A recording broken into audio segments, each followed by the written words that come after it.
Bonjour à toutes et à tous et bienvenue sur le Réseau Ars pour ce 18e podcast. Le Réseau Ars, Qu'est-ce que c'est? C'est un ensemble de sites plutôt très sympathiques qui comportent Comics Blog, Sci Fantasy ou encore 9e Art. Un site, 3 sites même d'ailleurs, un réseau, un site, 3 sites. En tout cas, une joyeuse bande de copains qui se réunissent toutes les semaines autour de la table basse de la rédac pour le Popcast qui revient sur toute l'actu et les sorties de la culture pop. C'est pas beau ça? C'est magnifique. Chips. Oh là là, incroyable. Comme vous le voyez, ils sont très en forme. Aujourd'hui, j'ai l'honneur, en lieu et place de ce beau Alex Lecoq qui se remet d'une maladie un petit peu précoce juste avant Angoulême, ce qui est généralement on est malade après Angoulême, ce qui est déjà suffisamment emmerdant, mais là c'est avant Angoulême, donc c'est encore pire. Des bisous à lui, énormément de câlins et de guérison. Et en tout cas, pour l'instant, je suis là pour le remplacer. Je suis un drôle de type avec un pull Star Wars, comme il y en a beaucoup ici, à part Arnaud et Manu. Qui commence? Du coup, il n'y en a pas beaucoup. En fait, personne n'a de pub Star Wars. Tout à fait. Ça va Arnaud? Ça va très bien, merci. C'est pas un pull Batman. Ce n'est pas un pull Batman. Il y a un petit oiseau, c'est un symbolise quel super-héros? Hawkman? Hey, Dove? lol, Débarre. enchaîne. Ouais, j'enchaîne. Manu, Oui, bonsoir. ça va? Ça va et toi? Bah tranquille. Est-ce que t'es prêt pour ton road trip à Angoulême? Oui, carrément. Je suis chaud depuis 3 semaines. Ok, il est bouillant, ça se sent. Il a dormi 2 heures. J'espère qu'il aura dormi un peu plus avant de nous emmener sur place. Mais on reparlera de notre programme à Angoulême à la fin de ce podcast. Donc si vous l'avez déjà, bah, c'est simple, hein, il suffit d'aller au bout de la vidéo ou de la piste audio. Mais si vous voulez rester avec nous, c'est quand même plutôt sympa car il y a aussi Lise Fablard. Salut! Désolé de t'avoir affiché avec ton nom de famille. Ça va? Ouais, j'avoue, je suis pas fan de mon nom de famille. Il y a aussi Lisef. Ouais, coucou! Ça Eh va ben écoute, ça va, mon cher Alex Lecoq? Non! Ah super. Pardon. Humour, Je le prends bien. Je me suis fait avoir tellement il faisait illusion. Bah ouais, je sais, je sais pas comment je dois le prendre. Est-ce que ça veut dire que je suis un bon présentateur ou que j'ai ma T'es barbe quelconque est peut-être et bien du plus coup, fournie. vous Ouais, êtes voilà. tous les deux quelconques, Vous êtes pas très sympa avec Vous êtes Alex. interchangeables. Exactement. On est un peu inconséquent, j'ai envie de Tout dire. à fait. Passons aux news de la semaine et commençons comme chaque semaine avec Comics Blog, le plus gros de nos sites, le plus gros site de l'histoire de l'humanité francophone concernant l'actu comics, dont Arnaud est l'illustre rédacteur chef depuis quelques jours. Arnaud, quelle est la news de la semaine? Oh, quelques jours, t'es gentil. Ça fait ça. T'étais en vacances? Mais ce qui est plutôt cool, c'est que même si c'est plusieurs années, Ça fera Ça toujours fera quelques jours. quoi. Ça fera un gros paquet de jours. Oui, donc, Voilà. bon. un bon gros paquet de jours. Du coup, vu que sur Comics Blog, on a l'habitude de se tromper de passion, on va quand même parler comics un peu, histoire de, parce que ça reste dans l'intitulé du site, et avec N'hésitons pas. Xerxes. Wow. Qu'est-ce que c'est? Eh bien, c'est le projet de Frank Miller, le nouveau projet, enfin nouveau pas vraiment, parce qu'il avait été annoncé en 2010, mais qui va finalement voir le jour chez Dark Horse Comics en avril 2018. Alors, qu'est-ce que c'est? C'est en fait une sorte de préquel à 300, donc l'une de ces grandes bandes dessinées, qui va se concentrer sur la vie de Xerxès, l'empereur perse, justement de sa naissance jusqu'à en fait, la fin, quand il va devoir se confronter à Alexandre. Alors, normalement, c'est pas Alexandre le Grand. J'ai un peu révisé mon histoire qui l'affronte vraiment dans l'histoire, la vraie. Mais a priori, Frank Miller devra un peu jouer avec l'histoire pour composer sa fresque On n'est plus à ça près, Franck. historique. Et j'avais envie d'en parler parce que du coup, je trouve que c'est bon. Déjà, ça fait plaisir de voir Frank Miller toujours aussi actif. Après avoir fait Dark Knight 3, voilà, il se lance dans une autre suite, même si c'est un préquel, assez grand projet. Mais quelque part, ça participe aussi un peu à un phénomène qu'on observe, je trouve, depuis quelques années vraiment dans l'industrie, de voir en fait que des préquels ou des suites des grands événements comics des décennies passées, que ce soit chez DC justement avec ce Dark Knight 3, donc là avec Xerxes par exemple, ou même du coup chez Marvel où on a les events Civil War 2, ce genre de choses. J'ai l'impression c'est un peu comme de toute façon ce qu'on voit avec dans le cinéma et les remakes ou les suites de grandes licences de la pop culture, quelque chose qu'on observe aussi maintenant dans les comics. Mais quelque part, je trouve que vu la qualité de Dark Knight 3, à mon humble avis, je suis assez content de revoir Frank Miller faire quelque chose pas dans du mainstream. Surtout qu'en plus, il retrouve les pinceaux, enfin les crayons, il va dessiner. Donc je suis assez impatient de découvrir ça. J'espère que le monde des comics l'est encore. Et go Franck, vas-y. Moi je suis chaud aussi, mais après il a annoncé beaucoup de trucs quand même depuis, après quel western à Sin City, Superman Year One, pas mal de choses qui depuis sont un petit peu portés disparus. Donc je sais pas s'il va vraiment se lancer dans celui-là. En tout cas, ça fait longtemps qu'on l'a Le numéro est annoncé, genre, c'est une sollicitation. Hein, Attention, C'est jamais Donc, arrivé on de sait voir jamais. des donc, sorties. donc les retailers, ils sont en train de commander leur numéro. quoi. j'espère Après, pour eux c'est vraiment- que ça Tu veux sera la fini. liste de tous les trucs que j'ai commandés qui sont jamais sortis Manu, vas-y. Non, moi je suis absolument pas contre. Je pense juste que ça aura moins d'impact en 2018 que ça aurait pu l'avoir si c'était sorti. Si c'était Avec, sorti avec en la, 2010 à l'époque. avec la suite du film. Mais Parce que ça mais avait été ouais, pas ouais, annoncé en même temps que la suite du film, ou alors ça avait été annoncé avant le film et le film devait adapter le comic book. Je crois que ça a c'est été ça à annoncé l'origine. après le film. C'était les tout débuts du Comics Blog 2010, je crois. Non mais après le deuxième film 300. Il me semble Ah qu'il y avait non, un délire. Le deuxième film est sorti bien après ça. Ouais. Il est sorti, je sais pas, 2013 peut-être. Ouais, 2013. Il me semblait qu'à la base ils avaient annoncé que le deuxième film devait se baser sur ce bouquin Tout à parce fait. qu'il Non, était mais oui, déjà oui, annoncé c'est vrai, ouais. pour sortir à ce moment-là. Oui, Mais c'est vrai, ça par contre, en effet. voilà, c'est ça. Je Je me te suis mal comprenais exprimé. pas, mais. Oui, c'est bon, Très bien. on se comprend. Tel un Perse et un Grec sur le champ de bataille, nous nous comprenons Mais au fil de l'épée. est-ce que ce bon Franck va revenir tout seul ou est-ce qu'il sera accompagné cette fois? Pour l'instant, il a pour vraiment dit l'instant, qu'il dessinait aussi, et le compagnon, c'est Alex Sinclair qui s'occupera des couleurs. Donc, Ouais. Alex Sinclair qui a aussi une certaine renommée dans le milieu, mais il a vraiment l'intention de vouloir faire tout seul. Alors peut-être qu'il y bosse depuis 7 ans en fait, et que maintenant tout est bon pour pouvoir assurer une publication mensuelle. Ça on ne sait pas, mais après qu'il soit rejoint par quelqu'un d'autre en cours de route, c'est pas non plus impossible, mais a priori c'est vraiment en solo. Donc c'est un format single. On sait combien de numéros?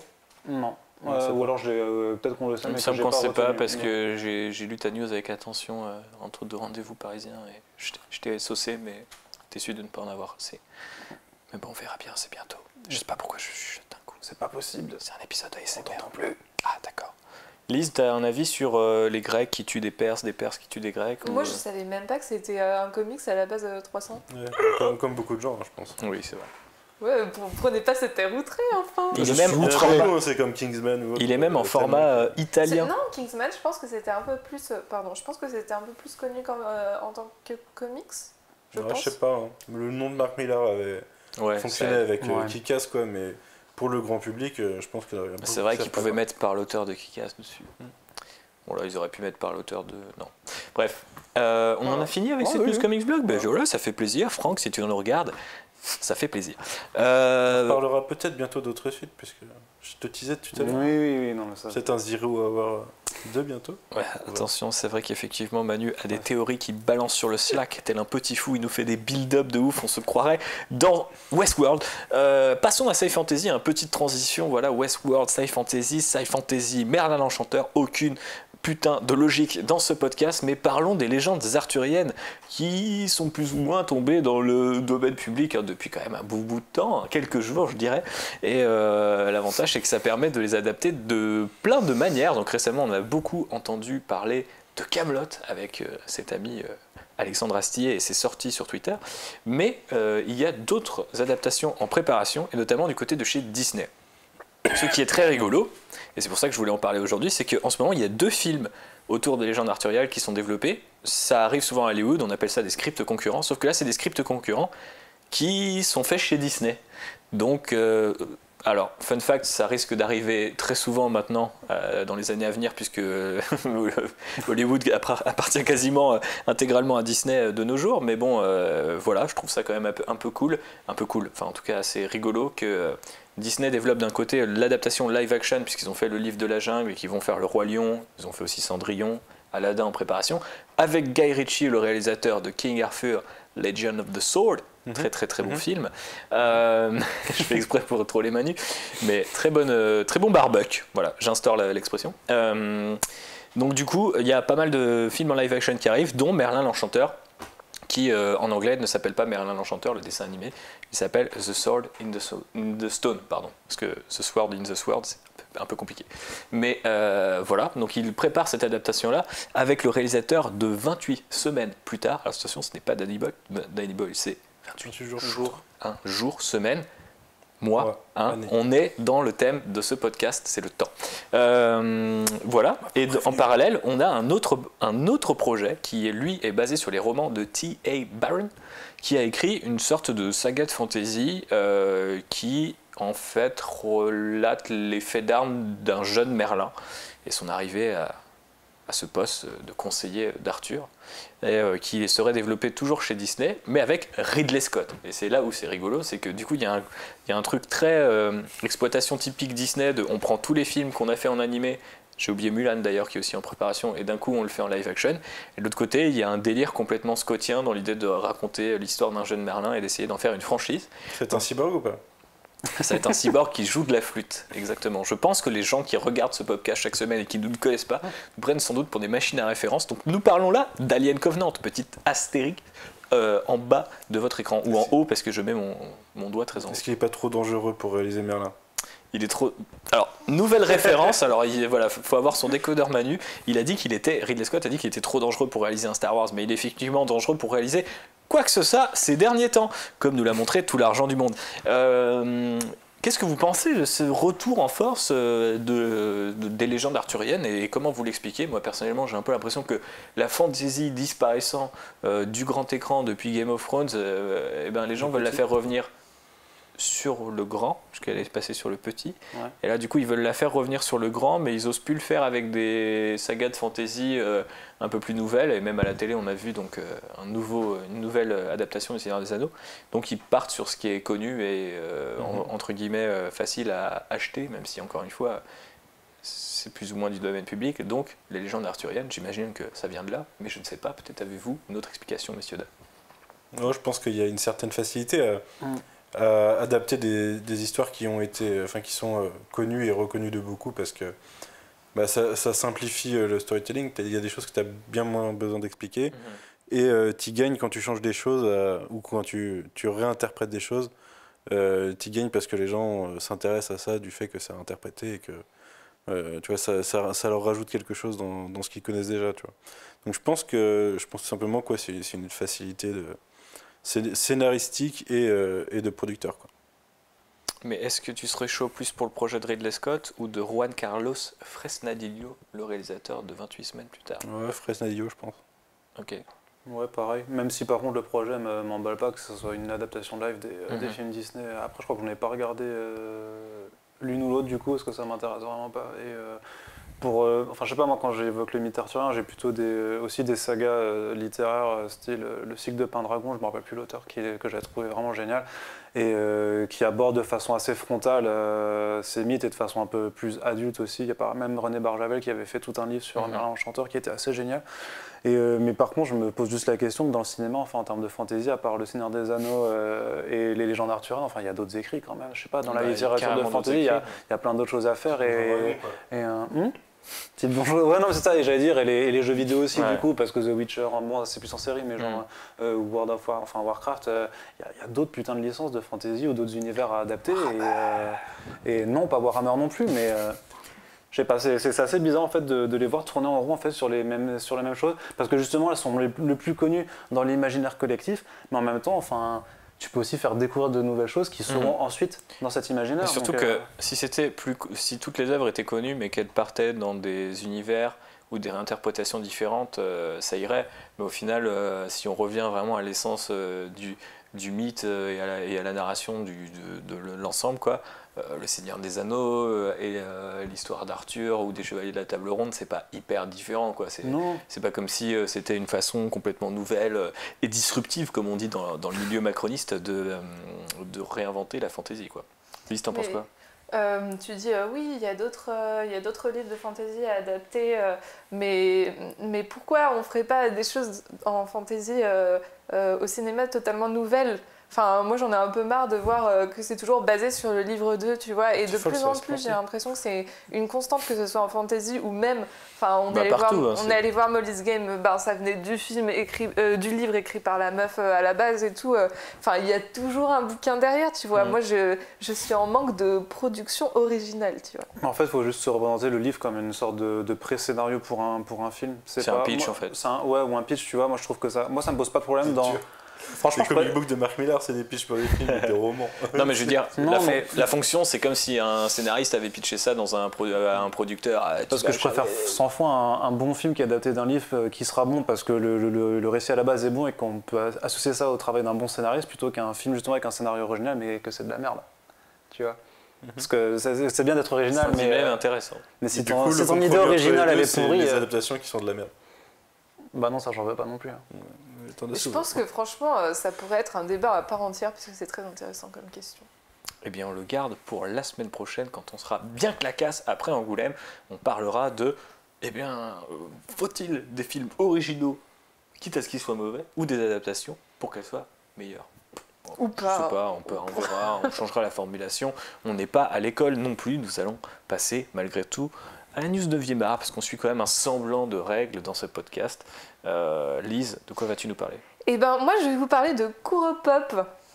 Kuropop, C'est c'est quoi quoi? c'est Qu'est-ce que c'est? Qu'est-ce que c'est Donc en fait, vous connaissez peut-être l'éditeur Kurokawa. Je sais pas si on dit Kurokawa ou Kurokawa. Je veux dire Kurokawa. On dit Kukakeke. Ouais, d'accord. C'était raciste. C'était super bien. raciste. Qui a donc non. lancé son label intitulé Kuropop. Pourquoi ce label est intéressant? Donc c'est un label qui est destiné, comme vous vous en doutez, à la pop culture. Et en fait, l'éditeur a annoncé 2 premiers bouquins qui m'intéressent tous les 2. Donc l'un des bouquins, c'est La magie du rangement illustré de Marie Kondo. Alors je sais pas si vous les gars, vous connaissez un petit peu La magie du rangement. Moi, de je Marie connais tout Kondo. parce que j'ai relu ta news. Mais en gros, La magie du rangement, c'est un best-seller, vraiment, ça a marché de ouf partout dans le monde. Et en gros, ça vous apprend à mettre de l'ordre dans votre tête. Non, à mettre de l'ordre dans votre tête. Moi, il n'y a pas d'ordre dans ma tête. C'est ce que j'allais dire. Ouais. C'est compliqué. Ça a pas Donc marché. ça vous apprend à mettre de l'ordre dans votre tête en mettant de l'ordre dans votre maison. Voilà. Ah. Et apparemment c'est une méthode qui marche très très bien. Et vous allez me dire, bon c'est un truc de bonne femme. Eh bien pas du tout, figurez-vous. Non, vous n'allez pas me dire ça parce que vous n'êtes pas des gros machos. C'est quand même un truc de bonne femme du coup. Arnaud était à 2 doigts de le faire, mais bon, maintenant que tu lui as tendu une perche. Bah oui. Trop facile. Mais c'est vraiment une méthode qui a fait ses preuves auprès d'un public étonnamment varié en fait. Et c'est vrai que moi ça m'intéressait, j'ai téléchargé la démo, en gros les premières pages sur mon Kindle et j'étais là, ah ça me saoule trop qu'on me fasse la morale, nique-toi. Et je vais réessayer avec ça, peut-être que cette fois-ci je serai moins imperméable à cette idée. Mais en gros, donc il est déjà sorti en France sous forme de livre et cette fois-ci ce sera une BD. Où ce sera la même méthode mais qui sera expliquée de façon illustrée. Donc on a ça déjà qui est déjà très très cool à mon avis, ils partent sur un futur carton d'après moi. Et on a aussi un autre ouvrage qui m'intéresse énormément et qui je pense va intéresser pas mal de monde. Ça s'appelle Traits de famille et on vous en a parlé sur 9e art puisque c'est le projet en fait de Thomas Romain. Thomas Romain Qu'est-ce que c'est ? qui est le créateur de Quand lieu que tout recommence. J'apprécie ta Oui. motivation. Et J'adorais ouais. cette série animée, voilà. Et donc ce mec, il va Un monde créer sans cette danger. série. C'est quand même incroyable. Donc cette série qu'on regardait quand on était gamin. Et en fait, ce gars, il est parti vivre au Japon. Et si j'ai bien compris, il a épousé une japonaise et ils ont eu des gamins. Et en gros, ils ont un petit projet avec lui et ses fils extrêmement cool où les gamins dessinent des personnages ou des situations. Et lui, il les redessine avec son trait de dessinateur professionnel. Et ça fait des dessins complètement ouf et très très très beaux. Et on vous avait montré un peu ses illustrations sur 9e art. Et il se trouve que son projet marche très très bien. À tel point que Kurokawa a décidé d'en faire un livre qui s'appellera donc, comme je le disais, Traits de famille. Voilà. Donc, Mais c'est pas une fiction en fait, c'est juste une pas compile du tout, des c'est bouquins. juste des dessins, Enfin, des en fait. dessins, pardon. Mais est-ce qu'on peut considérer ça comme du plagiat ou de l'exploitation infantile ? Très bonne question. Probablement. Surtout que ça vient d'Asie du coup, c'est un peu. Oh là là, tu frôles les limites de ce qu'il est possible de dire dans la France de Charlie. T'as déjà Bon, été raciste tout à l'heure. oui, c'est vrai que bon, un partout, balle au centre. Passons à une autre chose. Bah, qu'il a- j'ai pas vu. Ah non, t'as pas fini. Mais je pensais que t'avais fini. Mais tu m'as dit il y a 2 titres, alors C'était t'as fait les une deux. C'est juste qu'on Belle n'arrête pas de la tentative. couper en fait. Belle tentative coupé, ok. d'invisibiliser sa parole. j'apprécie. Ah bah voilà, écoute. Invisibilisé. Bon, vas-y, envoie la sauce. Donc les 2 bouquins seront prévus pour le 8 mars, journée internationale des droits des femmes, ça n'a rien à voir. Ok, merci, mais. Et, Et donc La magie du rangement illustré coûtera 7,65 € et Traits de famille coûtera 18 €. Voilà, et c'est des ouvrages qu'on attend avec impatience. Effectivement, donc là c'est bon.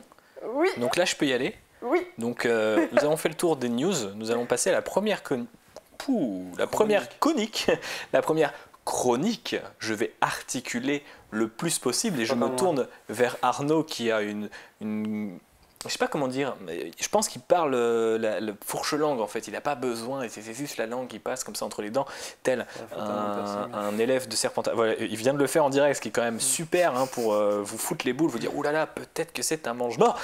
En tout cas, je reviens, hein, je me réapproprie tant bien que mal le programme de ce podcast pour passer la parole, en fait, lui rendre, parce que je l'ai coupé et qu'elle l'avait déjà, mais la revoici qui revient vers toi, Lise. Attention, voilà la parole, car tu vas nous parler d'un projet qui va faire un carton, hein, si j'ose dire. Ouais, mais alors... Mais oui, si vous écoutez les podcasts depuis longtemps, vous n'allez pas être surpris puisque je vais vous parler du Nintendo Labo. Bon, personne ne me suit. Là, JB va insérer une étoile de Mario avec des petits yeux et des petits trucs. Non. Ouais, il a dit Il non. nous dit que non. Donc, qu'est-ce que c'est le Nintendo Labo? C'est un projet qui a été annoncé la semaine dernière et vous le savez, j'adore Nintendo et je vous en parle régulièrement sur ce podcast. Alors, je me suis dit que c'était le moment de faire un quart d'heure Nintendo. Voilà. On va en parler pendant un quart d'heure. Alors, libération des droits des femmes ou non, c'est 5 minutes, hein, tout ou plus. On peut plus On vous rien écoute. dire. On peut plus rien dire. Donc, je vais revenir un peu sur qu'est-ce que c'est le Nintendo Labo parce que peut-être que certains d'entre vous n'ont pas suivi. Donc, c'est un projet qui a été annoncé la semaine dernière au cours d'un mini Nintendo Direct. Donc, en gros, c'est juste une vidéo qui a été diffusée à heure fixe pour tout le monde et qui a été un tout petit peu teasée avant. Donc, l'idée, c'est de recevoir des patrons en carton. Et en fait, on va détacher ces patrons, on va construire des objets, on va pouvoir insérer notre Switch et nos Joy-Con dedans et s'en servir comme des vrais objets, genre jouer du piano avec du carton ou bien avoir une voiture télécommandée en carton ou plein de trucs comme ça. Et donc l'idée, en fait, pour Nintendo, c'est de s'adresser aux enfants et aux grands-enfants. L'idée, c'est en fait de changer un petit peu de cible. Puisque pour l'instant, les plus jeunes n'avaient pas vraiment l'utilité de la Switch, même si, à titre personnel, je pense que Mario Kart peut s'adresser aux plus jeunes, mais c'est juste mon avis. Et personnellement, j'ai trouvé que cette idée était drôlement intéressante parce que, bon, il y a pas mal de gens sur Twitter qui ont dit « ils nous vendent du carton à 70 €. Certes, il y a quand même une cartouche de jeu dedans. Je ne vais pas revenir sur le prix du truc parce que j'ai un peu du mal à estimer pour l'instant, mais je trouve que l'idée est très sympa dans le sens où Nintendo n'a pas du tout la culture du do-it-yourself en fait. C'est des jeux qui sont intéressants mais qui nous sont livrés à chaque fois clé en main. Il n'y a pas vraiment de personnalisation dans Nintendo, rien que dans Mario Odyssey. Personnaliser ton Mi, quoi. Puis ça s'arrête là. C'est vrai qu'il y avait une limite, c'est intéressant, mais par exemple, quand on a su qu'on allait pouvoir changer les fringues de Mario dans Mario Odyssey, tu vois, c'était un truc énorme, genre, alors que c'est juste pouvoir changer de fringue, tu peux faire ça depuis très très longtemps dans plein d'autres jeux. Et dans la vraie vie aussi. Hey Non. Mais pour Nintendo, c'est complètement nouveau, et pour moi, c'est assez symbolique. Et c'est pour ça que j'ai trouvé que ce projet était surprenant et je m'y attendais pas du tout. Alors je vais quand même faire un petit point prix. On aura 2 kits et ces kits sont appelés des Toy-Con. Voilà, il va falloir se faire à cette appellation. Donc le premier kit, on aura 5 objets à construire. Donc le piano, la voiture télécommandée, la maison... la canne à pêche. La canne à pêche et... Arnaud est mort. Et la moto.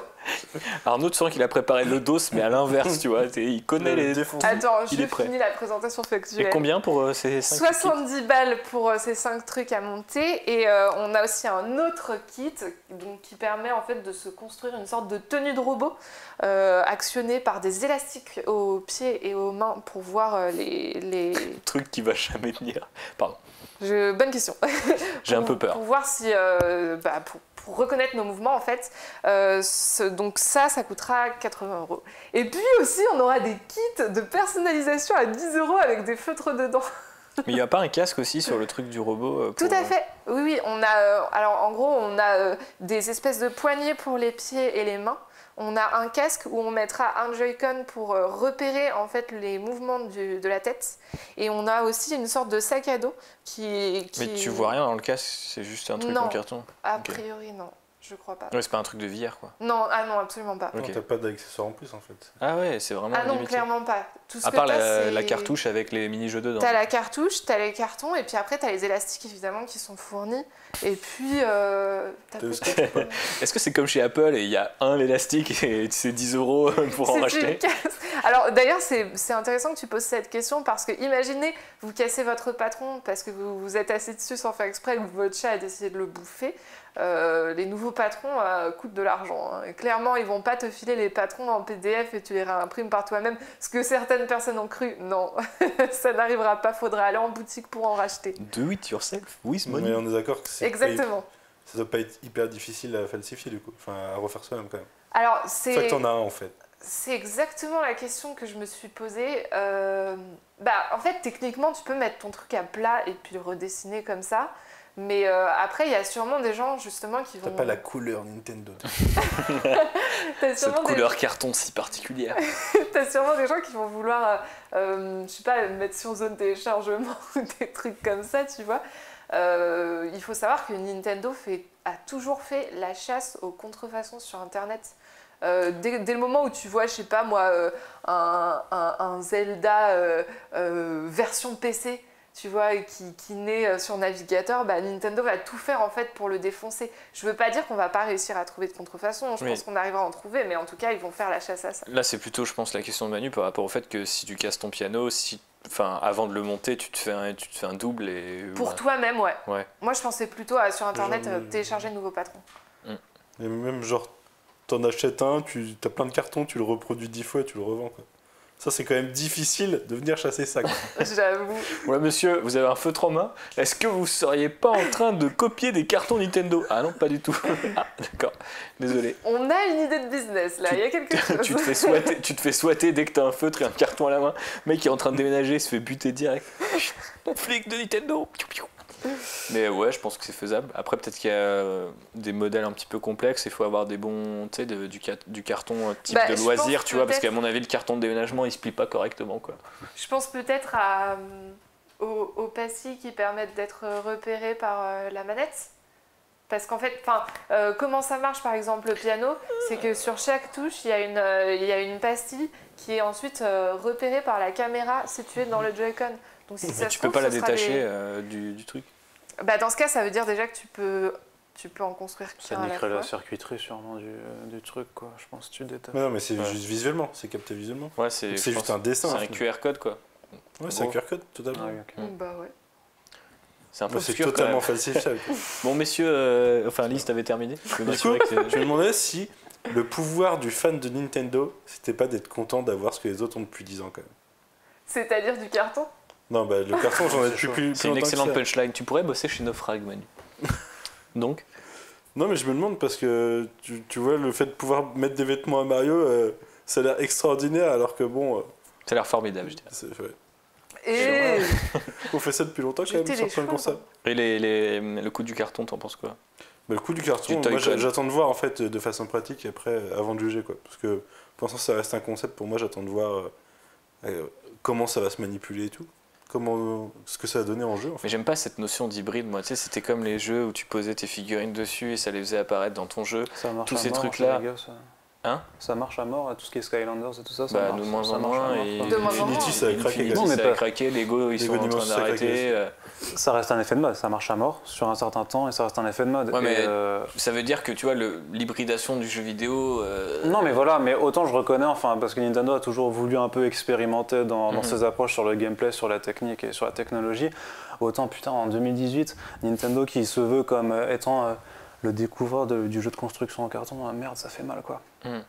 Après, je suis peut-être un Il y vieux a con. peut-être un truc à côté duquel on passe. oui, hein. mais pour Moi j'ai un côté de très vieux con qui est ultra réfractaire là-dessus, c'est que bordage pour moi quand jusqu'à tes 8-10 ans, je suis désolé, t'as pas besoin en fait d'associer en fait tous ces jeux, Ouais. ces objets et Ouais. cette manipulation des choses à un truc qui t'est vendu 80 €, enfin 70 €, 80 C'est €. ça qui me fait flipper. Merde. Et une console Et, à 300 balles. Et une console C'est que t'as besoin d'une petite console pour aller... Ouais, Parce qu'ils c'est, te disent, tiens, c'est bien, du coup, tu vas faire du piano et faire des trucs à la canne à pêche. machin.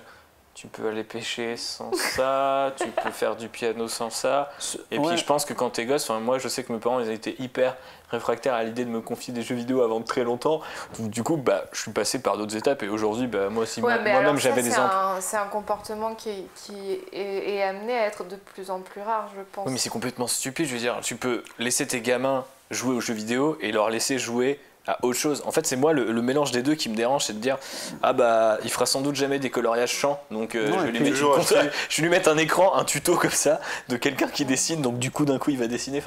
En fait, je suis pas d'accord. Pour moi, ce qui est intéressant, c'est que c'est une sorte d'expérience hybride. Évidemment que les gamins vont continuer à faire des coloriages et faire des promenades dans les bois et pas s'ils ont une Nintendo. Non, je suis pas d'accord. Et jouer du piano. Le truc, c'est que là, en fait, ce qui m'intéresse, c'est que ce que j'espère, c'est que ça va réveiller en fait un esprit bidouilleur, tu vois, parce que comme c'est toi qui construis l'objet, et notamment pour le robot par exemple, tu vas voir à l'intérieur comment ça va fonctionner. Tu vas comprendre comment la manette repère les mouvements de l'objet, tu vas comprendre comment ça marche, le système de poulie par exemple pour la canne à pêche. Et ça, c'est cool. Je suis désolé, tu avais des boîtes de jeux de kits de robotique où tu avais 50 modèles avec des trucs, le manuel de montage, j'avais les kits d'électriciens. Si tu veux vraiment bidouiller, en fait, Nintendo, on n'a pas besoin, en fait, t'as pas besoin de ça. Parce qu'il y a plein de constructeurs de jeux et d'ateliers de trucs mi-ludiques, justement cet esprit bidouilleur. Ça coûte pas 380 € quoi, pour y accéder. Et je trouve en plus, d'autant plus que c'est en carton, je pense qu'en termes de durée de vie, par contre, les gamins, je suis d'accord, ils vont s'amuser.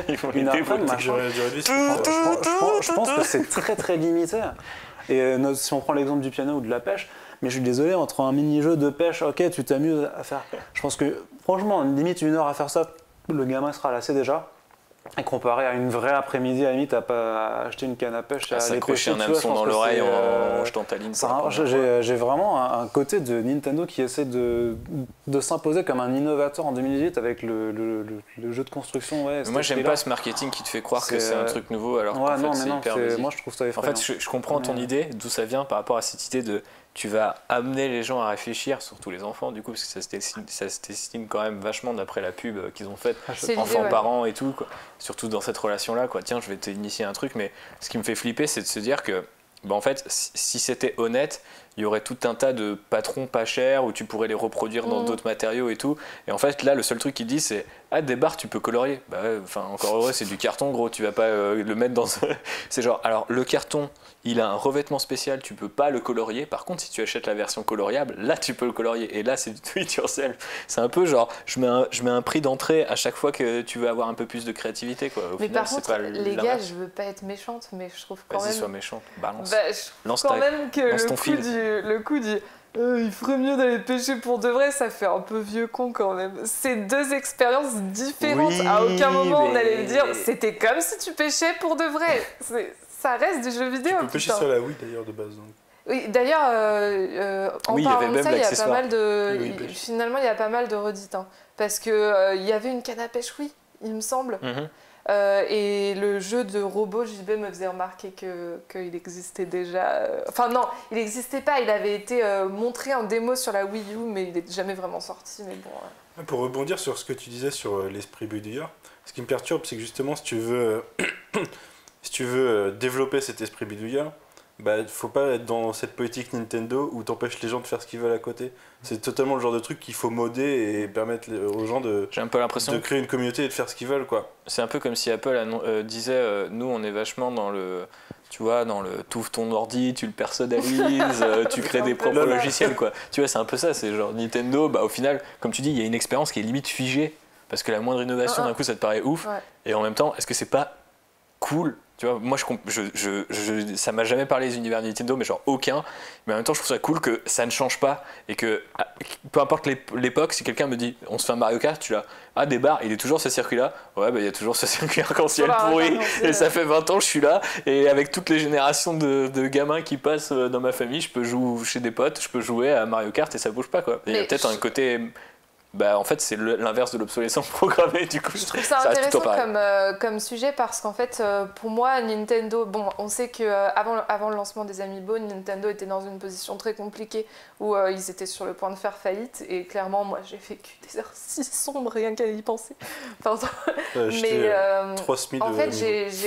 j'ai l'impression que Nintendo, depuis ce coup de flip, cherche beaucoup à se réinventer et justement, il va doucement vers le do-it-yourself, vers fais ce que tu veux, mais je suis totalement d'accord avec le fait que Nintendo, c'est l'Apple du jeu vidéo, c'est-à-dire qu'ils ne sont pas faits pour le do-it-yourself, ils ne le font pas correctement. C'est que c'est Et pas c'est pour ça- leur place, de toute façon. C'est pour ça qu'ils ont décidé. Oui, il y a pour aucun- moi, ça a été un vrai tournant, le lancement de Mario Maker, par exemple, qui a marché pas hyper longtemps, mais c'était déjà une première tentative. Et pour moi, Nintendo Labo, c'est une nouvelle tentative qui est certes perfectible, qui présente plein de problèmes, mais qui est intéressante. Pour moi, c'est un projet intéressant. Et évidemment, je vais dépenser toute ma thune dedans. Et le dernier truc qui m'inquiète, c'est effectivement on compte sur toi pour être en costume robot sur un podcast alors. Tu pourras le ramener qu'on teste. Ben, je sais pas trop, parce que justement, c'est la question. Enfin, bref. Ben, Est-ce que tu il va prêtes être ton à Lyon, en costume fait, robot et je vais pas le trimballer. Ah oui, Mais oui. et effectivement, ce qui m'inquiète quand même, c'est effectivement la rejouabilité. Je pense que ça va être trop cool à construire, à colorier, à tester une fois, 2 fois. Tu vas pas le ressortir, quoi. Clairement, le jeu de pêche, ça a l'air marrant vu comme ça, mais tu vas pas y jouer 50 fois. Donc, oui, c'est perfectible, mais c'est très intéressant quand même. C'était donc le quart d'heure Nintendo, avec cette ça a fait petite un bon chronique quart d'heure, de ouais, Lise, c'est- voilà, mais bon, il y a des débats assez intéressants sur l'évolution du jeu vidéo et tout ça. Désolé s'il y a des gens qui considèrent qu'on parle trop de jeux vidéo, mais là, ce qui est quand même assez amusant, c'est que quelque part, hein, on est dans quelque chose à côté, dans le do-it-yourself, dans le carton, dans la cartonnade, et nous allons passer aux sorties de la semaine. Jingle. Non, je déconne. Toujours pas, mais je vous en Je crois fais que un. tous les gens, toutes les semaines y croient du coup. Ouais. Ils disent, Ah, c'est marrant, je saigne du doigt en direct. Et ça s'appelle du sang sur les mains. J'ai même pas fait exprès. On pourrait croire que je suis assez taré pour faire exprès et ça ferait une super pub à l'éditeur, Monsieur Toussaint Louverture, qui publie depuis la semaine dernière donc ce gros pavasse qui s'appelle du sang sur les mains, vous avez bien suivi, de Matt Kindt, je crois que je cache le nom de l'auteur, qui est un scénariste et un dessinateur du coup de comics que vous connaissez sans doute pour son travail chez Valiant. Et Manu me fait oui de la tête. Il a par exemple fait Rai qui était sorti chez Bliss Comics, je crois qu'il y a déjà 2 tomes, et il sera présent à Angoulême pour ceux qui veulent le rencontrer. Petit plug vers sa venue en cité angoumoisine, à la BD comme on dit sur place. Donc, du coup, du sang sur les mains pour vous faire très rapidement. C'est l'histoire d'un détective qui résout des enquêtes. Mais, donc jusque-là, rien de bien fantasque. Mais ce qui est assez amusant avec ce bouquin, c'est que les enquêtes en question, les crimes qu'il va résoudre, sont complètement insolites. Donc, il va y avoir par exemple des gens qui volent des panneaux de signalisation, d'autres qui volent des œuvres d'art, mais qui finissent par les découper et revendre des petits morceaux au marché noir. Ce genre de choses un petit peu chelou. C'est pas con, hein. Non mais il y a un vrai développement. Et c'est ce qui est super intéressant dans le truc, c'est que tous les crimes paraissent complètement loufoques de prime abord, mais derrière développent un truc assez intéressant, notamment sur la réflexion de ce qu'est la criminalité et comment tu la conçois, puisque c'est un enquêteur typique du polar, dans cette ville qui s'appelle, ville fictive qui s'appelle Diable Rouge. Et en fait, ce qui est assez cool, c'est que déjà en soi, si ce n'était que ça, ce serait déjà quand même relativement intéressant. Mais c'est en l'occurrence autre chose. C'est aussi une étude, au fur et à mesure qu'on avance dans le bouquin, de l'art séquentiel, de ce qui est possible de faire avec une BD en termes de narration, etc. Donc généralement, on va le plan typique d'un chapitre, c'est le début du crime. Comment le criminel fait son crime. Ensuite, il va être arrêté par le détective. On va passer à des séquences de bande dessinée où tout est en noir, il n'y a que de la narration, donc c'est que des cases noires avec des dialogues, parce qu'on ne sait pas forcément quelle personne il a arrêté, si la personne qu'on a vue dans la bande dessinée c'est bien le criminel, ou s'il n'y a pas un petit twist visuel. Donc là aussi, ça nous interroge sur la puissance de la BD. Et enfin, on arrive à la fin du chapitre sur une espèce de coupure de journal qui raconte sous forme de strip la vie du détective. Mais c'est représenté, je ne sais pas si je peux trouver une planche, c'est représenté de manière, comme si c'était la justement la planche du dessinateur de Matt Kindt. Donc on voit les espèces de rebords où c'est marqué le nom de l'éditeur, à suivre, etc. Donc là vous voyez ici il y a le fameux strip sur la vie du détective en question avec une coupure de journal. Donc c'est très bizarre parce que c'est méta sans être méta, parce qu'en fait l'histoire qui est racontée dans les strips de journal, c'est raconté comme si c'était un script assez brut, les dessins sont pas finis et tout, mais ça raconte quand même un truc qui est intéressant dans la BD, puisqu'on en sait un peu plus sur l'enquêteur et sur sa femme, qui va être au centre de l'une des enquêtes. Du coup, c'est très bizarre, la façon d'appréhender ce bouquin. Si vous n'aimez pas les choses expérimentales, fuyez, pauvre fou, car je pense que vous allez être un petit peu perdu. Moi-même, j'ai toujours du mal à comprendre pourquoi tous ces niveaux de narration différents. Mais je pense juste qu'en fait, il s'est dit, bah tiens, le polar et les détectives qui enquêtent sur des crimes même mystérieux, il y en a déjà à peu près 1 milliard dans les étagères. Donc moi, je vais utiliser ce truc, cet archétype-là, pour en faire une étude sur c'est quoi la bande dessinée, comment ça fonctionne. Et il y a vraiment énormément de choses qui sont hyper bien foutues dans la mise en abîme des concepts de bande dessinée au sein de l'histoire, notamment cette fameuse personne qui découpe le tableau, et à un moment il y a une planche où en fait il reconstitue le tableau et c'est des cases de bande dessinée forcément, puisqu'il y a c'est des pièces à conviction donc elles sont toutes isolées les unes et les autres dans des cadres. J'ai failli me perdre en route pour vous dire à quel point c'est un petit peu intriqué. Hein, en route. J'ai dit en route. Oui. Ouais, bon, je suis comme ça, j'invente des mots. Et quoique ça existe peut-être. Mais voilà, je vous le conseille, malgré tout, malgré ce côté expérimental. Déjà parce que moi j'aime beaucoup réflechir à... J'aime bien la cover. Et la cover est hyper cool. Et d'ailleurs l'édition en général, elle est assez ouf. Sachant que ça ne coûte que 24,50 €. Alors que c'est un très gros bébé. Alors après, certains chapitres se lisent assez vite parce qu'il y a une réflexion sur l'art séquentiel qui fait qu'il y a des cases muettes et ce genre de choses. Mais franchement, pour 24,50 €, c'est un putain de beau bouquin avec un gros travail sur la fabrique avec la dust jacket et compagnie. Et le petit communiqué de presse qui est réservé à l'équipe de 9e art. Et voilà, je trouve ça plutôt très joli aussi. Ça rappelle beaucoup les dessins de Jeff Lemire pour ceux qui voient comment il dessine. C'est quasiment la même chose. C'est assez marrant. Je pense qu'il faudra lui poser une question sur place parce que pour le coup, je me suis dit, il a des sensibilités du côté du dessin comme des thèmes qui rappellent beaucoup Jeff Lemire. Dans la colo, ça se sent aussi. Et dans la colo, effectivement. Donc si vous aimez tout ce que je vous ai raconté depuis le début, n'hésitez pas à foncer dessus. Je sais que c'est pas le genre de bouquin sur lequel les gens vont se jeter. Je ne pense pas que ça fasse grand bruit, donc c'est pour ça que je voulais vous en parler cette semaine et qu'on a fait aussi la critique sur le 9e art si vous voulez aller un peu plus loin. Mais honnêtement, je pense que pour tous les gens qui aiment bien réfléchir à comment ça fonctionne, décortiquer une planche et tout, ou même ceux qui s'intéressent à l'écriture en général, je pense que c'est un super beau bouquin à avoir sur l'étagère. Donc voilà, du sang sur les mains, 24,50 € chez Monsieur Toussaint l'ouverture. Et on va passer à Arnaud pour éviter. Non. Si, c'est comme ça. Voilà, je crée des petites surprises. Tu vas nous parler de bande dessinée, mais de manière un petit peu détournée. De bande dessinée un petit peu détournée. Pourquoi? De quoi je te parle? Est-ce que j'ai plusieurs choses au programme? Eh bien, peut-être que tu vas nous parler d'un certain Batman. Enfin, il en a 2.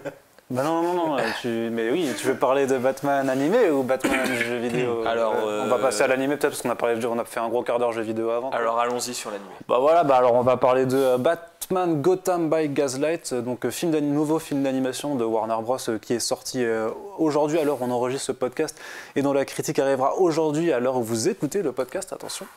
On joue avec la temporalité, c'est assez incroyable. C'est Dunkerque. Et alors, Gotham by Gaslight, qu'est-ce que c'est? C'est l'adaptation en film d'animation du comic book éponyme de Brian Augustine et Mike Mignola, qui est un Elseworld. Alors, un Elseworld, qu'est-ce que c'est? Un Elseworld, j'essaye d'articuler, c'est compliqué. C'est à cause de ton clou sur la langue. Exactement. Un Elseworld, qu'est-ce que c'est? C'est simplement en fait une réalité qui est différente du canon habituel d'un éditeur. Donc là, en termes de DC Comics, on est dans une Gotham du 19e siècle, inspiration Londres victorienne, dans lequel justement Gotham est aux prises avec Jack l'Éventreur, célèbre figure de l'histoire de l'Angleterre. Et donc Batman va essayer Jack Napier, l'Éventreur? Non, pas Jack Napier, l'Éventreur. Loin de là.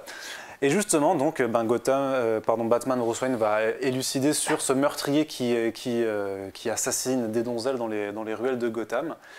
Et c'est plutôt pas mal comme adaptation. Et justement, le terme d'adaptation est vraiment bien trouvé parce que je me rappelais plus trop de la BD. Du coup, je l'ai refeuilleté après avoir lu le film. En fait, ça n'a absolument rien à voir. Enfin, on garde le concept de base, c'est-à-dire donc cette ambiance victorienne et un peu steampunk avec ses costumes différents. Par contre, en termes d'histoire, Il y a juste le principe de base qui est Jack l'Éventreur est dans Gotham City, mais ça n'a strictement rien à voir. Il y a quelques scènes qu'on retrouve en commun, qui ont été notamment vues dans la bande-annonce, mais j'en dis pas plus pour ne pas spoiler, parce que justement, il y a des surprises vraiment à découvrir ce film d'animation. Notamment, dans le film d'animation, il y a beaucoup plus de clins d'œil à l'univers d'ici en général, avec d'autres versions des personnages qui sont ramenés de façon un petit peu poussive, notamment comme les 3 Robins, qui ne sont pas des Robins ici, mais dont on reconnaît Des robinets. En cuivre. Je quitte ce podcast. Parce que c'est steampunk. J'en ai marre. Non, du coup, Pardon. Pardon, mais par exemple, l'identité même de ce Jack l'Éventreur, entre le bouquin et le film d'animation, ça n'a absolument rien à voir. Et d'ailleurs, la décision prise pour ce film... Non, ta gueule, putain, c'est pas possible. Et d'ailleurs, par rapport à ce film d'animation, je suis assez curieux de voir la réaction, franchement, du public, parce que, pour le coup, ils mettent à mal un personnage qui est d'habitude quand même plutôt apprécié. Et j'ai envie de dire, ce ne sera que une nouvelle fois où les films animés d'ici font un petit peu du mal au fandom. Mais du coup, je serai assez curieux d'avoir votre avis quand vous l'aurez vu. C'est un film d'animation qui est rated R et ça se comprend parce que ne montrez pas à vos gosses, c'est plutôt violent. Et d'ailleurs, le traitement des femmes est plus ou moins, voilà. On est aussi un petit peu habitué malheureusement avec les productions d'essais animés ces derniers temps, mais disons que le R est justifié, je trouve, parce que c'est quand même assez sombre, ça fait pas peur non plus, enfin moi ça m'a pas fait peur, hein, t'inquiète. Mais voilà, c'était assez surprenant là-dedans, donc ça sort en DVD Blu-ray au mois de février prochain, mais je crois que c'est déjà disponible donc en service de VOD ou chez votre tonton américain que vous connaissez si bien et qui vous aime beaucoup. Bah c'est cool, moi j'aime bien les différents univers alternatifs qu'ils ont fait en animé, donc je regarderai ça avec la plus grande attention, mais revenons du côté de la bande dessinée avec Lise. De quoi tu as envie de nous parler? Les souvenirs de Marnie. Ah non. Quoi? C'est dernier gimmick. Anyway, donc oui, je vais vous parler de Souvenirs des Manons rapidement. Donc c'est un manga qui sort cette semaine chez Ki-hoon. Et si vous lisez régulièrement des mangas, vous avez peut-être reconnu, en fait c'est le dessinateur de L'Île Errante. Voilà, mais pour le coup c'est donc un one-shot. Excellent manga. Donc de quoi ça parle? Ça raconte l'histoire d'un jeune homme en fait qui a enchaîné les ruptures amoureuses. C'est un grand romantique, mais malheureusement les femmes le sont moins et du coup il est super triste et il a décidé de partir en voyage. Et donc il est sur un paquebot comme ça. Je t'interromps, mais c'est adapté de la vie d'Arnaud du coup. Oh, that was so easy, bitch. Ok. Je t'ai demandé ça avec un tel sérieux que je croyais que c'était une vraie question. La vie d'Arnaud est passionnante en soi, donc. Donc si on n'a pas de fenêtre, c'est certainement adapté. C'est ça. Eh bien, figure-toi qu'il n'a même pas de maison puisqu'il part en voyage. Close enough. Et donc il se retrouve sur un paquebot et en fait, il rencontre une fille. Et cette fille s'appelle Emmanon. Alors il lui dit « Ah, c'est un nom intéressant ». Et elle fait « Bah ouais, c'est l'anagramme de No Name ». Et en gros, elle lui a pas donné son prénom, quoi. Étrange. Et il se trouve que cette nana serait... Moi, tu me dis ça, j'arrête direct. Je fais OK. Serait peut-être immortelle, mais d'une étrange façon. On Finalement, ne sait pas je suis intrigué. exactement. Voilà, donc oui, il y a du fantastique, ou pas. Elle mange des fœtus. On ne sait pas. Quoi? C'est Jason Todd.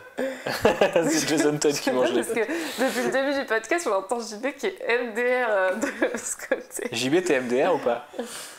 Gros lol. Gros lol, nous dit-il. Et bah écoutez, ce livre en tout cas n'est pas spécialement lol, mais il est quand même très chouette et je vous le conseille. Et sans doute bien dessiné. Plus quoi comme ambiance si c'est pas lol? Je veux dire, c'est dramatique, c'est épique, c'est... Non, c'est un peu dramatique. Okay. Je sais pas. Ça coûte combien? Alors, il coûte 15 €. Voilà, il est chez Ki-hoon, il sort cette semaine et il est très très chouette, il se lit très rapidement, je vous le conseille. Ok, j'enchaîne, je me permets d'enchaîner en tout cas, avec 5 branches de coton noir sorties chez Dupuis dans la collection Air Libre, c'est ça? Ouais, c'est bon, moi aussi je connais le dos, c'est bon. Donc, Ça coûte combien? Oula, Ah voilà. ça coûte C'est du la question piège. DU11, hein, donc le code prix de Dupuis. Je vous invite à consulter sur internet et il n'y a effectivement pas le communiqué de presse cette fois, je l'ai mis sur mon bureau afin de pouvoir faire la critique, mais je vais faire la critique en direct. Donc c'est une bande dessinée qui a été écrite par un certain monsieur Kuzzoli, comme vous pouvez le voir sur la couverture, j'allais dire la critique, n'importe quoi, et donc dessiné par Yves Saint- Saint-Jean. C'est ça? Ok. C'est Yves? Oui. Ok, je sais pas pourquoi j'ai eu un doute. De quoi ça parle? Eh ben, ça parle de soldats qui sont noirs américains pendant la Seconde Guerre mondiale, comme la couverture vous le laisse assez subtilement deviner. Donc, petit rappel, contexte historique. Encore à l'époque, il y avait des régiments qui étaient du coup faits selon l'ethnie en fait des soldats. Donc, il y avait énormément de régiments noirs américains et la plupart étaient reliés à des missions pas forcément hyper stimulantes, et donc on va suivre un groupe de héros qui est chargé de gonfler et de déplacer les chars gonflables qui étaient installés sur les côtes britanniques pour que les Allemands croient qu'ils allaient débarquer du côté de Calais et non du côté de la Normandie. Et oui, c'est une vraie opération donc, et au bout d'un moment ils en ont un petit peu marre de soulever des chars gonflables et ils se disent on irait bien voir le combat, et il va se passer tout un tas de rebondissements qui va les mener du coup directement dans en gros tous les grands combats de la fin de la guerre, donc la libération, donc la Normandie, la libération de Paris, les Ardennes et compagnie, parce qu'ils sont à la recherche d'un artefact historique. Alors je dis un artefact, c'est pas tellement le bon terme, mais un objet historique très important qui serait l'un des premiers drapeaux américains qui a du coup été cousu à l'époque. Et d'un coup, c'est devenu Benjamin Gates, effectivement, à l'époque du coup de la guerre d'indépendance. Et il se trouve que ce drapeau américain est quelque chose de spécial. Ce qui est hyper cool avec cette BD, c'est que, je ne sais pas si je devrais vous le dire, mais du coup, jusqu'à la fin, j'ai pensé que ça pouvait être une histoire vraie sur certains trucs. Et c'est pas du tout inspiré d'une histoire vraie, c'est complètement une fiction. Ce qui fait que le fait, par exemple, que nos amis héros aient participé à peu près toutes les batailles de la fin de la guerre, c'est quand même déjà un truc où tu te dis ah ouais, quand même, ils ont vu du pays pour des mecs qui avaient jamais connu le combat. Ouais, c'est ça, le mec a tout fait. C'est vrai qu'il y a un petit côté Forrest Gump aussi dans la narration, etc. Enfin, moi j'aime beaucoup ce film, donc je trouve ça tout à fait agréable. Et c'est plutôt bien dessiné. Alors après, c'est dans un style un peu photoréaliste et je suis pas fan de la couleur qui, comme vous allez le voir très bien sur ces deux planches, c'est monochromique, je sais pas vraiment comment on peut dire, c'est du vert, du orange ou du bleu en gros.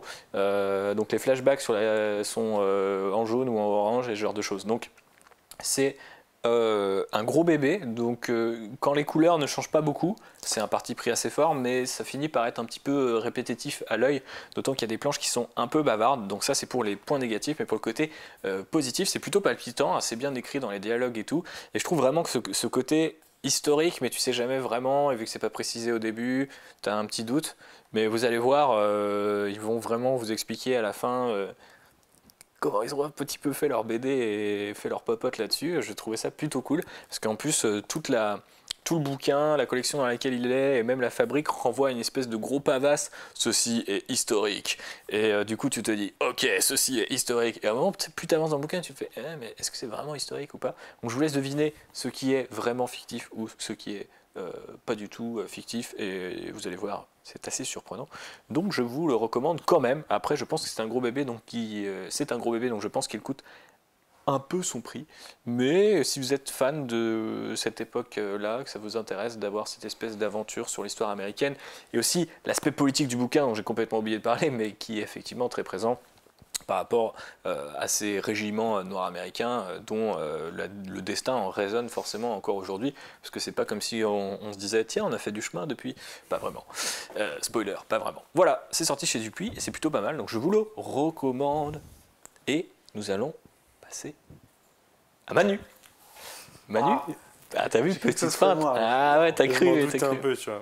Ouais, je me suis dit qu'on en avait assez d'Arnaud, donc qu'on allait passer, et de la bande dessinée en général, parce que bon, de toute façon, voilà, on a envie de parler de séries télé avec toi, Manu, quelque part. Donc on va parler de Counterpart, c'est ça? Exactement. Donc Counterpart, saison 1, épisode 1, le pilote qui a été diffusé avant-hier soir, je crois, mais qui au final avait été diffusé en avance de phase au mois de décembre pour... je crois que c'était en streaming ou quelque chose comme ça. Counterpart, qu'est-ce que c'est? C'est une nouvelle série de la chaîne Starz, qui a fait American Gods, qui a fait Black Sails, Outlander, des séries comme ça. Spartacus, c'était une de ses premières séries, voir la première série. Ouais, ça c'était trop bien. C'est une série de Justin Marks, qui écrit notamment sur le livre de la jungle, l'adaptation Disney justement, qui avait bossé sur Flash Forward, ou des choses comme ça. Donc ça remonte, mais vous allez voir pourquoi je parle de Flash Forward, parce qu'il y a ce petit côté SF, thriller SF à la Flash Forward qu'on retrouve au sein de la série. C'est avec J.K. Simmons. Donc J.K. Simmons, notre J. Jonah Jameson préféré, ou notre Gordon pas forcément préféré. Loin de là. On va attendre de juger. Hein. Personne Pour l'instant, il n'a pas jamais Gary Oldman. Voilà, c'est vrai. Il y a aussi Olivia Williams, pour ceux qui connaissent, qui a joué dans The Ghostwriter notamment, qui a joué dans Dollhouse de Joss Whedon, et Harry Lloyd, qui était le frère de Daenerys, qui a fini avec la couronne d'or. Et de quoi ça parle? Ça part d'une expérience dans les années 80. Alors, on le sait pas encore, mais au début, on suit le personnage de J.K. Simmons, qui a une mission de bureaucrate. Ok. Comment? J'ai entendu J.K. Simmons est un bureau et j'ai visualisé ça et ça m'a donné direct envie de mater la série. Je me suis dit putain, J.K. Simmons est un bureau quoi. Non, mais il bosse dans un bureau bizarre, dans une branche des Nations Unies un peu chelou, où tous les jours il va rentrer. Enfin, lui et tous ceux qui ont le même boulot que lui rentrent dans une pièce ultra sécurisée où ils ont quelqu'un en face de l'autre côté d'une vitre et ils se parlent à travers des phrases préécrites avec des réponses préécrites et juste. Mystérieux. Ouais, c'est une sorte de code et ils ressortent et ils savent même pas ce qu'ils ont fait quoi.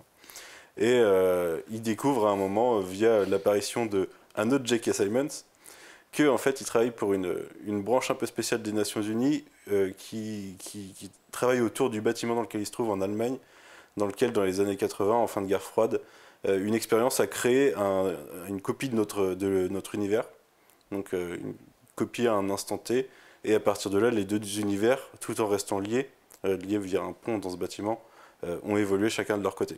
Okay. Et du coup les deux univers se surveillent et chopent des informations les uns sur les autres et on imagine, voit comment l'autre monde évolue pour essayer de savoir comment un peu comme dans Star Trek Discovery en ce moment. Ouais. il l'a eu. Ouais, je l'ai eu, ouais. C'est un peu plus radical dans Discovery peut-être. Okay. Et du coup, ce bureaucrate découvre qu'il a un double dans l'autre monde forcément, puisque tout le monde a son double, sauf s'il y en a un qui est mort entre-temps. Mais qui a évolué totalement différemment, qui est un agent un peu plus haut placé dans la bureaucratie, qui est plutôt un agent de terrain, un super espion, quoi. Et qui fait défection de son monde pour venir prévenir de meurtres d'un monde vers l'autre. Il y a une sorte de complot pour lequel on n'a aucune idée des tenants et des aboutissants de ce complot. Donc voilà, c'est ça le principe de la série. Alors le pilote nous présente ça dure 1 heure. On a le concept, on a surtout un double J.K. Simmons qui est assez exceptionnel. On sait que le gars est très fort, mais il a la capacité de jouer 2 personnages sans que ça soit obvious qu'il se force à jouer 2 personnages. Tu vois. Tout est naturel dans sa façon de la moindre mimique ou de la moindre expression, de jouer comme s'il était vraiment 2 personnes différentes.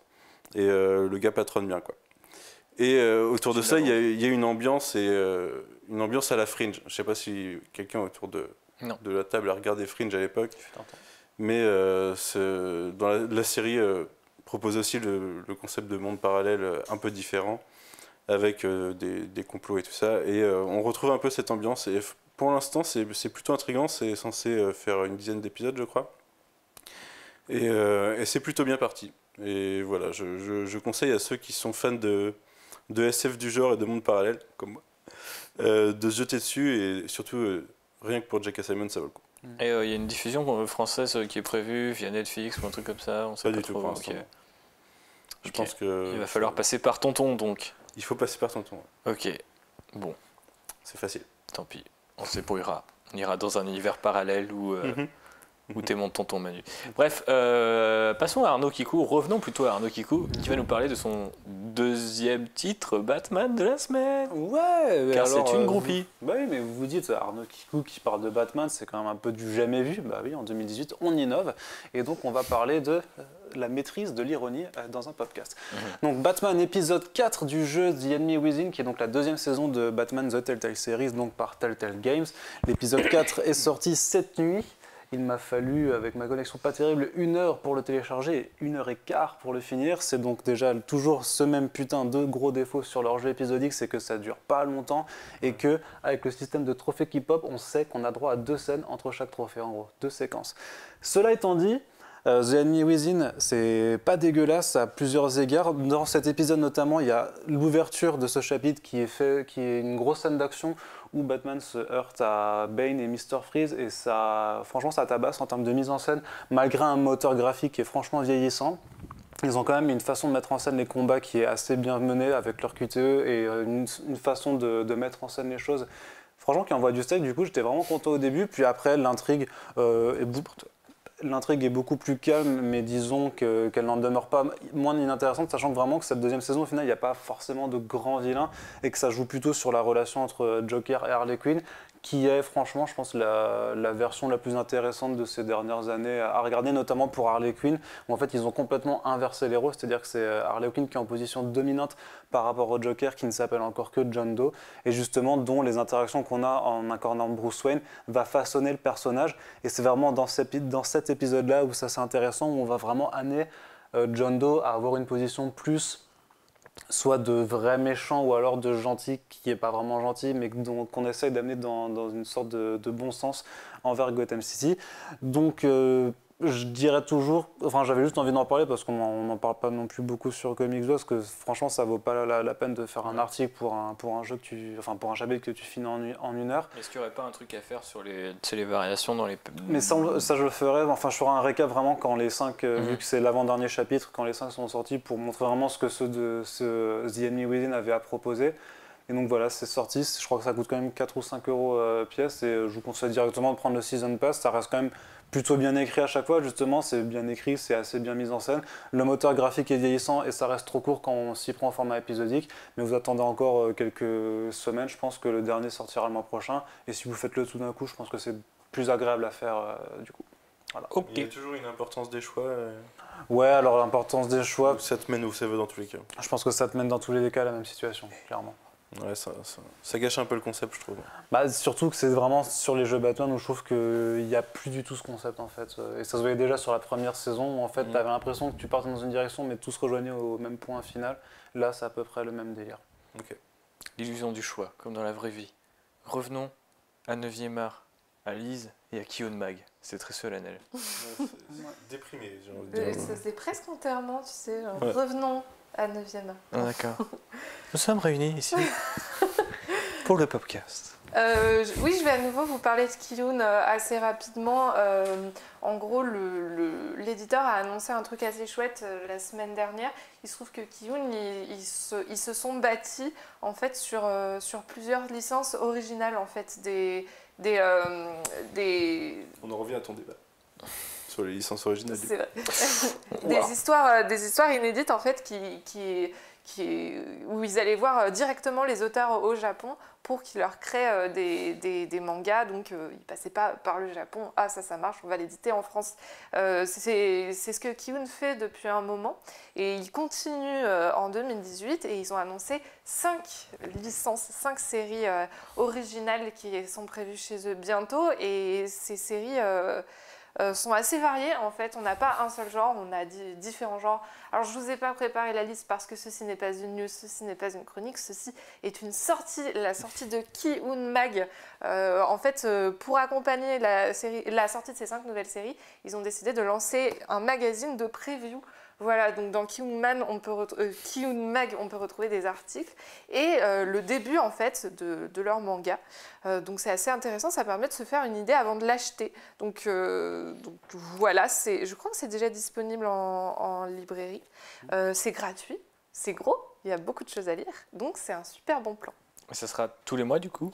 Alors, je savais que tu me poserais cette question et je n'ai pas la réponse. Ils n'ont pas donné d'informations sur la périodicité. Mais ça sera toujours sur leur création originale, l'occasion de les découvrir sans payer avant de passer à la caisse. Ce sera sur leur publication et je trouve que c'est un bon plan. C'est carrément un bon plan. Autre bon plan potentiellement, mon cher Arnaud, on va continuer et conclure, j'ai envie de dire avec toi, et l'un des deux premiers titres de iComics, Comics. Je ne sais pas comment on prononce. iComics, ouais. Ouais. Moi, au Comme ça, début, je disais sec. e-comics. E-comics. Oui, comics, parce qu'on est bien français. On est bien français. Donc, ça, la collection de la Miss Sullivan Rouault, là, bonne grosse collection de comics. Voilà. Qu'est-ce que tu en as pensé de The Few? Ah ben vu qu'il m'a passé un chèque avant, je vais en dire Ah bah du bien. voilà. Non mais voilà. La iComics Money, hashtag faites des t-shirts, balancez vos insultes sur Internet. Exactement, oui. Donc c'est vrai qu'on a des liens avec ce cher Sullivan, qui est éditeur donc, de iComics, qui propose 2 titres. Donc il y a Rick and Morty d'un côté, dont on parlera certainement plus tard. Mais aujourd'hui, on avait envie de vous parler de The Few. Qu'est-ce que c'est The Few? Voilà, c'est ce bel album plutôt complet. C'est une mini-série complète en 6 numéros qui est écrite par Sean Lewis et dessinée par Aidan Sherman. C'est sorti chez Image Comics auparavant. Et de quoi ça parle? Eh bien, ça nous présente un monde plutôt post-apocalyptique, on va dire, où la société s'est divisée en plusieurs clans avec une sorte d'état totalitaire qui vit dans une grande ville avec des buildings ultra hauts qui s'appellent le Palace. Et on suit dans une forêt enneigée une femme qui fuit, qui court jusqu'à en perdre haleine et qui tient dans ses bras un bébé. De quoi? Rien. Ok, merci. Arnaud qui court. Arnaud C'était qui ça court. la vanne. Je Je pense qu'il méritait d'être affiché. Mais il rigole, il est fier de lui quand même. Hein. Tu vois pourquoi je veux plus être sur ce canapé? Ouais, c'est le canapé maudit, qu'est-ce que tu veux. Et donc, dans sa fuite éperdue, elle va rencontrer 2 frères qui se promènent aussi dans cette forêt et qui font partie justement d'un clan de résistants, justement par rapport à cet état totalitaire. Et le fait est qu'elle est liée à ces 2 frères par un lien dont on ne connaît pas tout de suite l'existence. Et ce qu'on va être amené à découvrir. C'est Jason Todd. C'est pas Jason Todd. Il est fatigant hein, quand même. Ouais. C'est ouf, parce que du coup j'ai du mal à reprendre alors que juste j'étais que t'es bien fatigué. emballé. Découvrir quoi du coup? Et du coup, qu'est-ce qu'on va découvrir? Je ne vais pas le dire parce que c'est quand même un peu J'ai tout failli l'intérêt de lire une œuvre, le lien qu'ils ont. c'est de découvrir ce qu'elle a à raconter. Par contre, ce que j'ai envie d'appuyer, Inédit. c'est... Et donc, qu'est-ce que tu as envie d'appuyer? À part le J'ai bouton envie stop. d'appuyer ce bouquin sur ta putain de gueule en vrai. Non, ce que j'ai envie d'appuyer du coup, c'est 2 choses dans ce récit. C'est premièrement la richesse du propos et des idées que véhicule Sean Lewis, qui n'est pas un scénariste qui a fait beaucoup de choses encore. Il a fait Saints chez Image Comics. Il est également en train de publier en ce moment Coyotes. Donc c'est son 2e titre chez l'éditeur, qui appuie d'un propos qui est politique notamment, puisque sa division de la société et la façon dont les gens s'opposent, non seulement dans leurs idées, mais aussi dans les actes, avec une escalade de la violence quand le dialogue n'est pas là, fait écho à certains faits de société actuels qu'on peut voir, et pas seulement dans la vraie vie, mais aussi sur Internet, où là aussi des clans se constituent en permanence, toujours. Donc c'est quelque chose qui, ça fait réfléchir, comme dirait ce bon vieux Manu, j'aime bien ça. Mais en vrai, c'est vraiment quelque chose auquel on réfléchit, mais surtout parce que je trouve que cet embrasement d'idées n'est pas forcément ultra subtil. Il y a aussi un peu un message écologique, forcément par rapport à l'état de la Terre qui est dévasté, où justement le bébé est obligé de porter un masque à gaz. Je vous laisserai découvrir pourquoi. Je trouve que le message n'est pas forcément subtil. Par contre, ce qui m'a vraiment impressionné, c'est la force d'écriture de Sean Lewis sur ces personnages, parce que justement, la jeune femme qui s'appelle Edan, c'est pas une héroïne dans le sens pur du terme. Elle n'est pas toute blanche ou toute noire dans ce qu'elle a fait, notamment. C'est vraiment un personnage, je pense que dans la vraie vie, on aurait du mal à forcément être d'accord avec elle ou à être copain avec cette personne-là.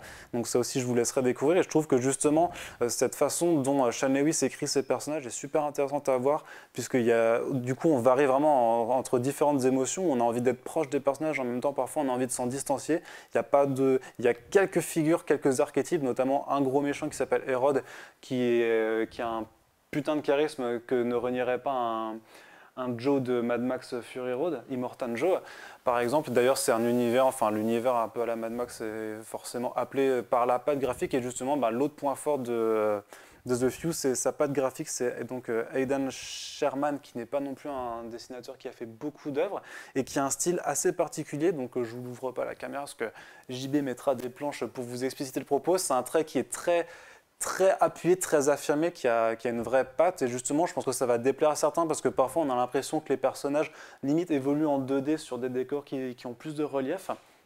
Donc du coup, il y a forcément un temps à apprivoiser ces dessins. Faut avoir un petit peu de temps, mais une fois qu'on est dedans, je trouve qu'il y a vraiment une direction artistique en fait, et la façon dont il compose sur ces ambiances notamment, qui est absolument magnifique. Quelques moments, l'action est un peu confuse et ça risque de perdre le lecteur à 2-3 moments dans le bouquin.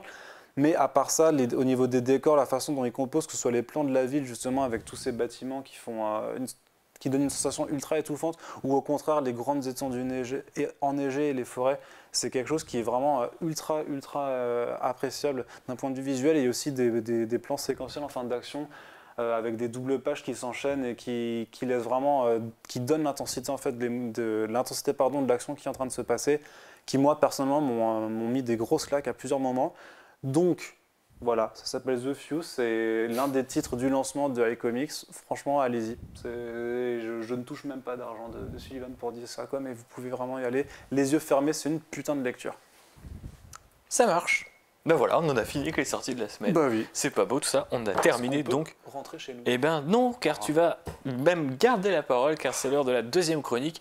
J'ai un peu mal géré mon truc parce qu'on a fait en sorte que tu ne fasses pas 3 sorties de suite, mais tu vas quand même garder la parole et nous parler. T'inquiète pas, on va Chronique d'Arnaud oblige, la Kikou... Non. Je voulais faire un mélange de Kikou et de gore, mais voilà, voilà. Arnaud aime beaucoup les films d'horreur et les films violents. J'aime donc la violence. il aime assez la violence, effectivement aussi. En même temps, il est fan de Batman. Donc du coup, parle-nous de Mom and Dad. Voilà, et pour illustrer ma chronique sur la violence, je vous montre la couverture ultra violente de ce magnifique carnet que m'ont offert mes collègues de Arts. Le bon goût est décidément dans ce podcast. Ah bah, et essentiellement. donc je vais vous parler de Mom and Dad. C'est un film qui vient de sortir aux États-Unis. Chez Tonton. Si je me permets d'en parler aujourd'hui, c'est parce qu'on n'est pas certain qu'il soit distribué en France avant un certain temps. Alors, c'est un film de Brian Tyler que vous connaissez peut-être, parce que c'est le réalisateur de Hypertension, qui s'appelle Crank dans la langue originale, donc des films d'action ultra vénères avec Jason Statham, qui est un acteur bien connu pour ses films d'action ultra vénères, et donc un film d'action avec Nicolas Cage. Et ils avaient fait Oui. Ghost Rider avec Nicolas Cage, justement. Exactement, effectivement, qui retrouve Nicolas Cage justement pour ce film. Et alors, de quoi ça parle, Mom and Dad? C'est très simple. C'est un beau jour que les adultes qui ont d'habitude un instinct protecteur envers leurs enfants, en fait, du coup, envie de les buter. Voilà. Ils utilisent pour ça le Nintendo Labo. Exactement, non, ce serait beaucoup plus retors. Et donc du coup on va suivre plutôt d'un point de vue, donc il y a Nicolas Cage et sa femme qui est Salma Blair, que vous avez vu il y a longtemps dans Hellboy, qui est un peu vieillie du coup, qui accuse le coup, mais bon ça fait plaisir de la revoir quand même. D'un côté... du gars. Mais non, c'est vrai, Elle accuse le coup, c'est sévère. non mais la plus Nicolas grosse Cage, chose- ça va, mais elle accuse le coup, quoi. Nicolas... Nicolas Cage, il Nicolas Cage, ça accuse fait 20 plusieurs ans qu'il coups. accuse le coup, mais... Est-ce qu'il a toujours un mulet ou pas? Non, il a pas de mulet. merde. Par contre, il a du gradué et tout ça. Non, mais justement, c'est rigolo parce que c'est deux acteurs qui accusent le coup de tous les deux, mais tombés sur un pied d'égalité, putain de merde. Et qui, du coup, en fait, il y a un propos presque méta parce que justement, c'est deux adultes qui vivent une véritable crise de la quarantaine, clairement. Et justement, Nicolas Cage, je trouve qu'il est très bien là-dedans parce qu'il y a justement une scène où il est absolument. Où il explose dans un monologue ultra vénère, mais il pète littéralement un câble et franchement ça fait longtemps que je l'avais pas vu jouer comme ça et c'est ultra jouissif. Donc d'un côté ce couple-là et de l'autre leurs enfants, donc une ado jouée par une meuf de 24 ans, mais bon c'est pas grave, et un gamin qui doit en avoir 10. Nicolas Cage joue un quarantenaire, c'est pareil. On est plus à ça. Mais oui, non mais c'est logique. À quelques jours près. Et qui vont donc se rendre compte que autour d'eux, tous les parents commencent à buter leurs gamins et qui vont essayer de s'en sortir, qu'il va y avoir une sorte de huis clos. Et franchement, je m'attendais à un truc plutôt rigolo, en fait, avec le concept un peu, un petit peu borderline quand même, genre ouais, les parents qui butent leurs gosses.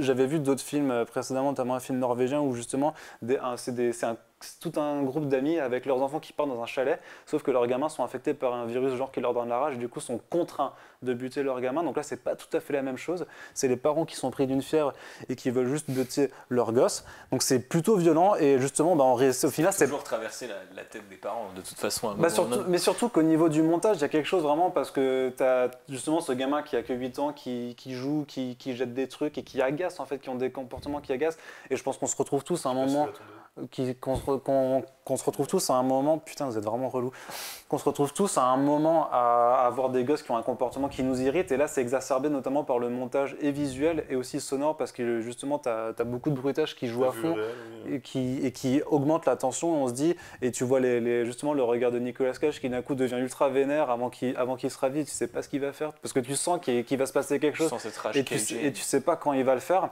Et du coup, je trouvais ça juste ultra puissant, pas très très drôle au final, et avec des gros débordements, notamment sur la fin où ça s'accélère un peu. Je trouve que le film, ce qu'on pourrait lui reprocher, c'est simplement de ne pas avoir de véritable fin.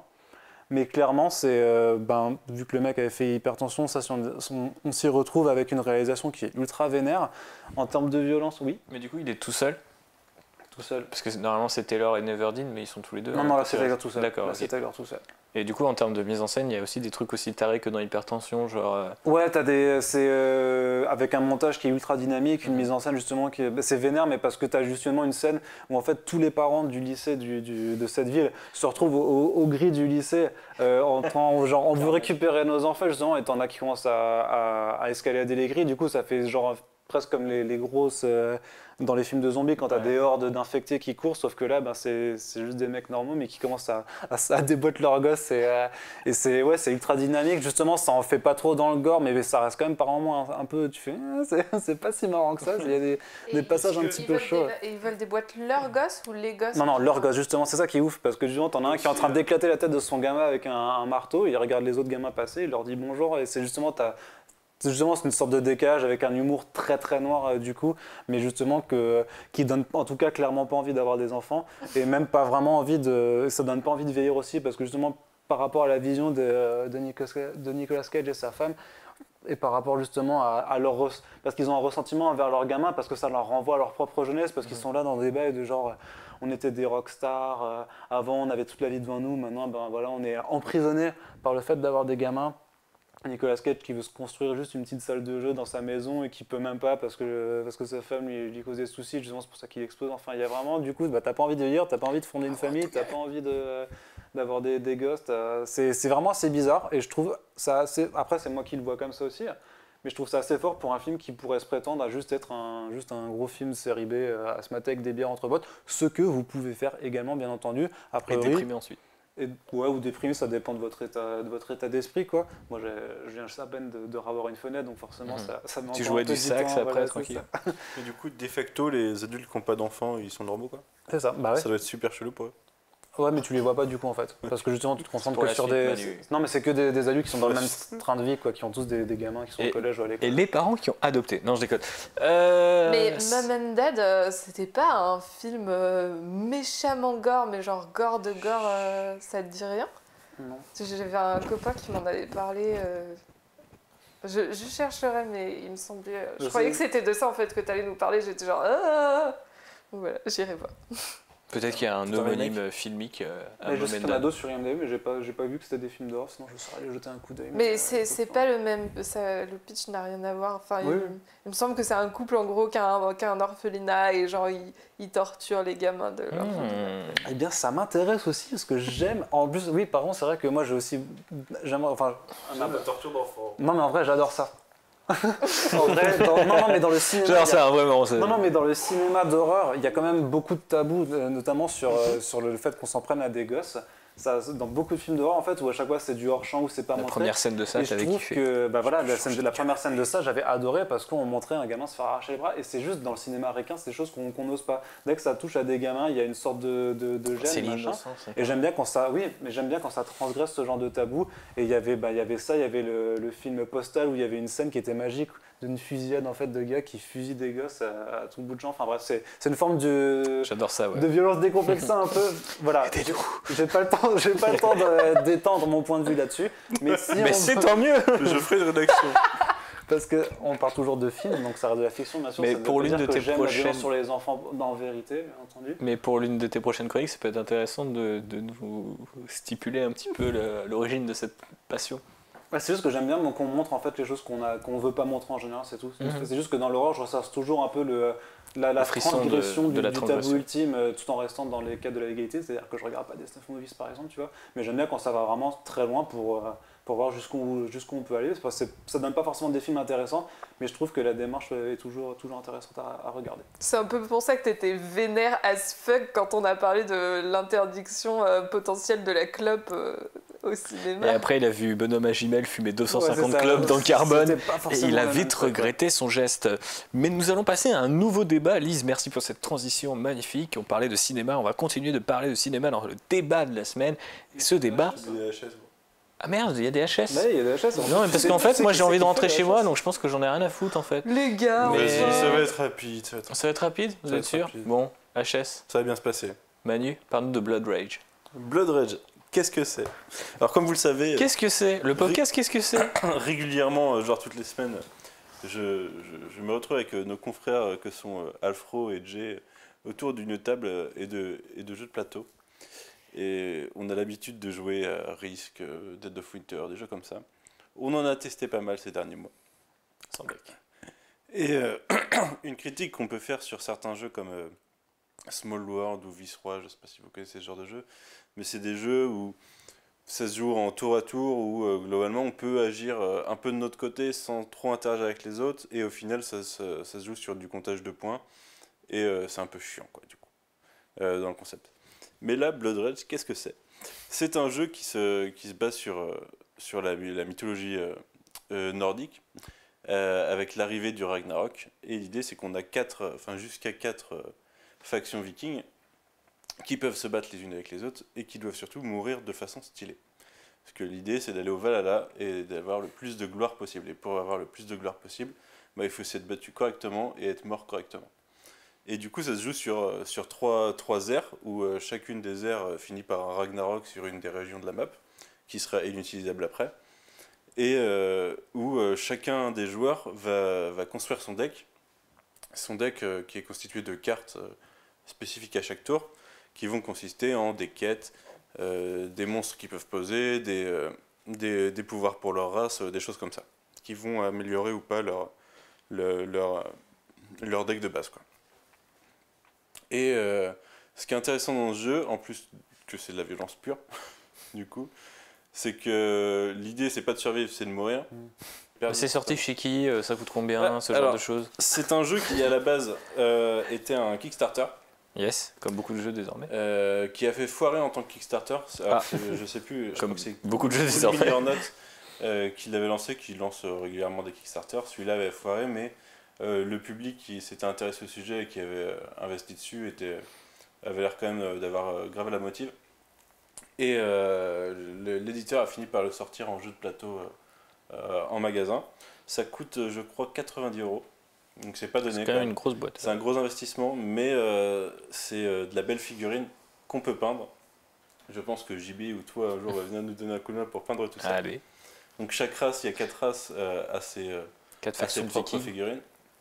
Chaque faction, et il y a des monstres qu'on peut débloquer, que chacun, qui sont à personne, mais qu'on peut débloquer avec notre deck construit au fur et à mesure. Ah oui, ce que je voulais dire, c'est ce qui est stylé du coup, c'est qu'il y a quand même une réflexion sur la construction du deck et sur la façon dont on va essayer de... Parce que la construction du deck se fait, chacun a un tas de cartes, on pioche dedans, on passe aux autres, on pioche dans celui qu'on nous a donné, et au final, des fois ça nous revient. Et il y a une stratégie dans l'idée de savoir ce que les autres ont pris, et du coup, dans la façon dont les coups vont être joués, quoi. Et du coup, il y a ces monstres centraux qui ont des super pouvoirs et qui sont beaucoup plus stylés, beaucoup plus gros. Et c'est une boîte qui, je pense, vaut le prix, vaut l'investissement. Je sais pas si c'est une rejouabilité à fond, parce qu'on a joué 3-4 parties. Je pense que c'est une rejouabilité si tu joues avec d'autres gens, mais que si tu joues avec tout le temps le même set de personnes, ça devient lassant comme beaucoup de jeux au final. Mais voilà, en plus il n'y a pas besoin d'être beaucoup pour jouer, parce que ça se joue de 2 à 4. Contrairement à certains jeux où il faut être 5-6 pour réussir à faire quelque chose d'intéressant, sinon en dessous tu te fais chier, quoi. Voilà, ça permet des petites soirées assez sympas. Ça dure entre 1 heure, 1 heure et demie une partie.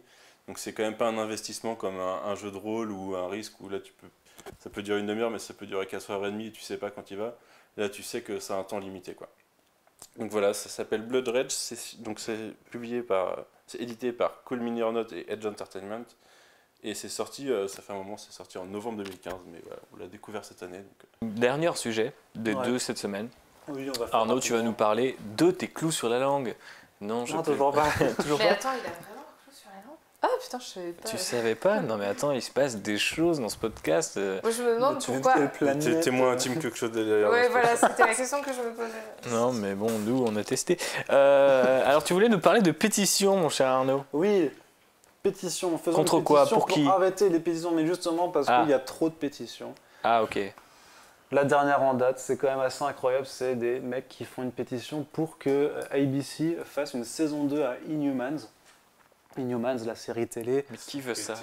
Quels Voilà. sont les réseaux Les de acteurs. Mais alors, peut-être. mais alors, mais Je suis alors. même pas sûr. Non, non, mais attends, ils font en fait une pétition, ils disent faites une saison 2 pour Inhumans. Donc Inhumans, c'est la série télé archi pourrie qui est sortie en septembre avec une diffusion des 2 premiers épisodes sur IMAX. Que tout le monde impliqué dans la production essayait de nier dès sa sortie, quoi. Ouais, complètement. Enfin, qui allie des costumes péraves à un scénario Ça n'existe prétexte, un jeu d'acteurs inexistant pour certains et des effets spéciaux vraiment à la ramasse, notamment pour les cheveux de Medusa, dont on lui a coupé les cheveux dès le premier épisode. Ça explique bien Spoiler alert. le peu de moyens. Le seul truc qui était vraiment intéressant, c'était le cadre naturel à Hawaï, qui permettait quand même d'avoir des jolis décors naturels et quelques effets sur la IMAX qui n'étaient pas forcément dégueulasses, mais bon, rien qui ne légitimait non plus d'avoir une sorte de grosse production pour une série qui était censée être un film à la base. Bref, une histoire compliquée pour un projet raté.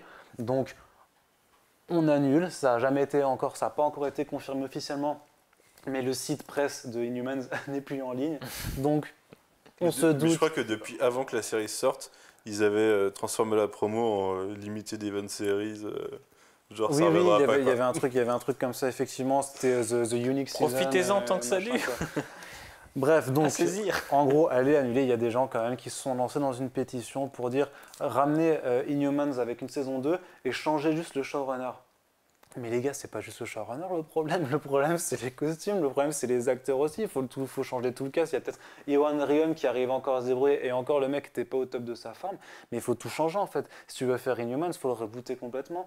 Et en fait, ça m'interpelle juste sur cette propension maintenant qu'ont les gens ont à faire des pétitions pour tout et n'importe quoi dès que quelque chose ne va pas dans leur sens.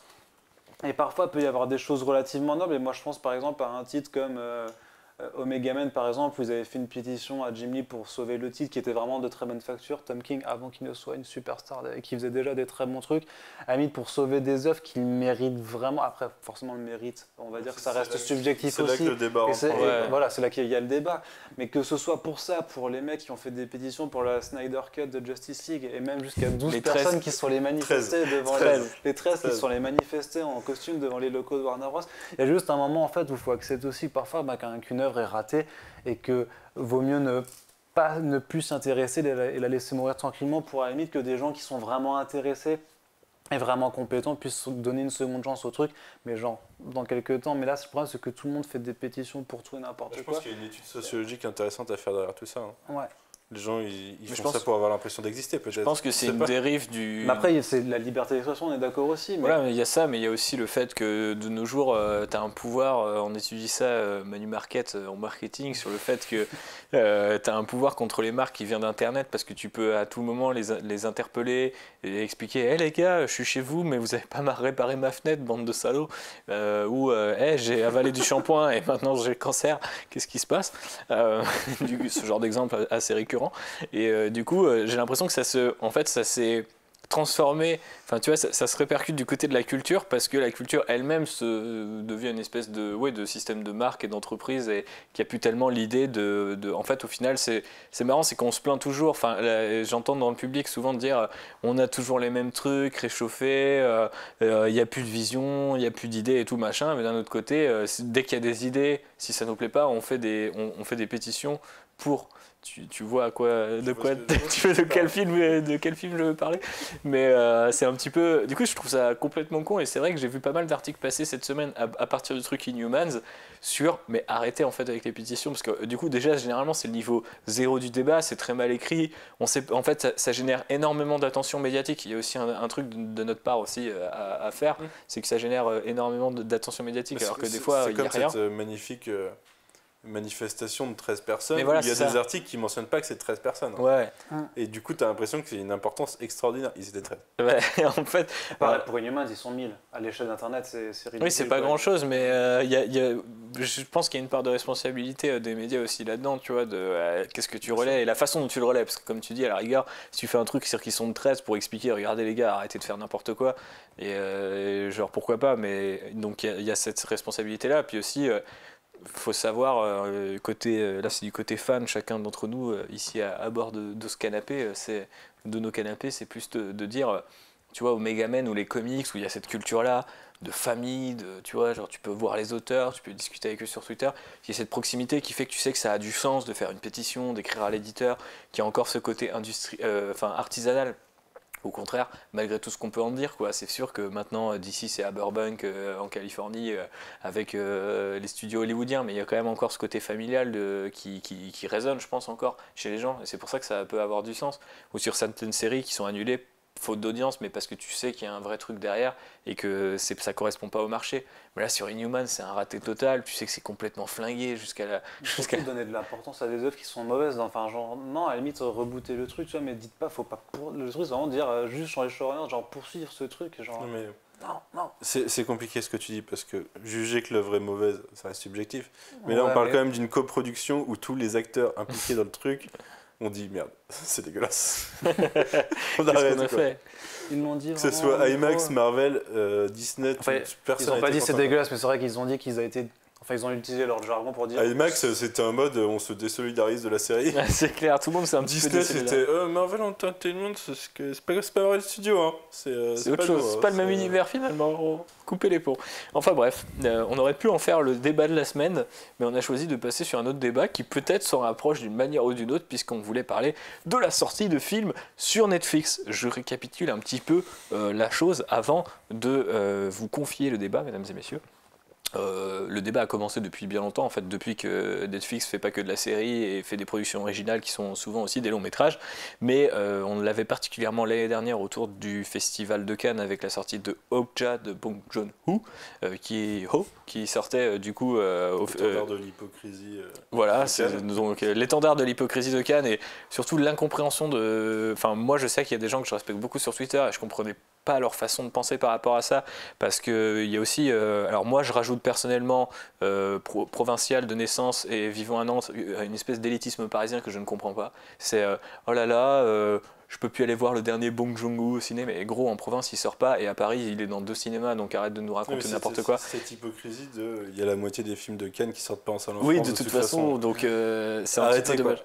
Donc, Okja était en compétition à Cannes. non, je il sais était hors compétition, mais il était présenté pas. Il était comme. présenté, ouais. Mais comme- ils avaient justement pas voulu le mettre en compétition parce que c'était un film. Mais ça n'a pas empêché qu'il y ait des gens qui. Alors, du coup, a priori, le projectionniste avait foiré le format, il y a des gens qui ont hué dans la salle, qui ont fait n'importe quoi et tout. Enfin, tu vois, vraiment, les gens sont devenus des animaux alors qu'on est censé être le fleuron de l'industrie du cinéma, mais bon, peu importe. Et donc, ça avait commencé avec ça. Enfin, c'est vraiment la stupidité de cette anecdote qui a fait que les gens ont commencé à parler. Et en fait, depuis, il y a énormément de films, dont Bright en fin d'année dernière, etc., qui remuent toujours un petit peu ce débat-là. Et récemment, on a appris que Annihilation, donc le prochain film d'Alex Garland qui a fait Ex Machina, allait sortir aux États-Unis en parallèle. Alors en fait, en sortie en salle fin février, donc dans peu de cinémas aux États-Unis, mais quand même certains. Et à l'international, il allait sortir sur Netflix 10 jours plus tard ou 2 semaines plus tard. Donc c'est pour l'instant ce qui est annoncé depuis les États-Unis en parlant de l'international. Donc ça ne veut pas dire qu'en France ce sera le cas, mais logiquement ce sera le cas puisqu'on n'a toujours pas de date de sortie de la part de Paramount France si je ne dis pas de bêtises. Donc il est possible que ça soit diffusé peut-être dans les fameux 1 ou 2 cinémas parisiens qui sauront qui est Alex Garland et sauront faire un petit peu de chiffre là-dessus. Mais sinon ça arrivera sur Netflix quelques semaines plus tard. Ce que je trouve cool. Normalement, je pense que si ça arrive sur Netflix, ça peut pas sortir en salle. Parce que t'as la loi sur le. C'est vrai qu'en France, il y a cette chronologie des médias subtilité-là fait sur la que- chronologie des médias fait que, mais en même temps, la chronologie des C'est médias. quoi la loi exactement?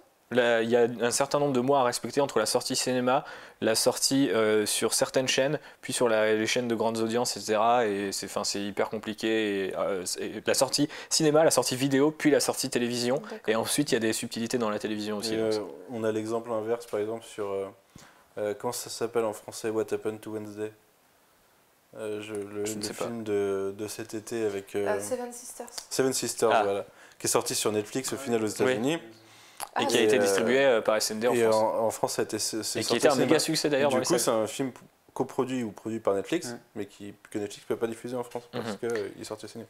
Mais du coup, Okja était quand même diffusé dans certains cinémas, il me semble. Mais alors après, c'était peut-être dans le cadre Mais de certains c'était festivals. compliqué, c'était à la limite de l'égalité en plus. Mais c'est vrai que du coup en France il y a ce problème-là qui fait qu'on a toujours été hostile à Netflix, c'est pourquoi aussi on a un catalogue qui est moins développé que dans d'autres pays, c'est ce qui est censé aussi un petit peu protéger le cinéma français qui est à peu près le dernier cinéma local d'importance à l'échelle du monde, ce qui est quand même plutôt pas mal, mais c'est vrai qu'on ne sait pas vraiment si ça protège le truc. Et moi, je sais que quand j'étudiais l'industrie du cinéma, bah, il y avait des distributeurs qui me disaient le téléchargement, Netflix, le streaming, tout ça, c'est mal.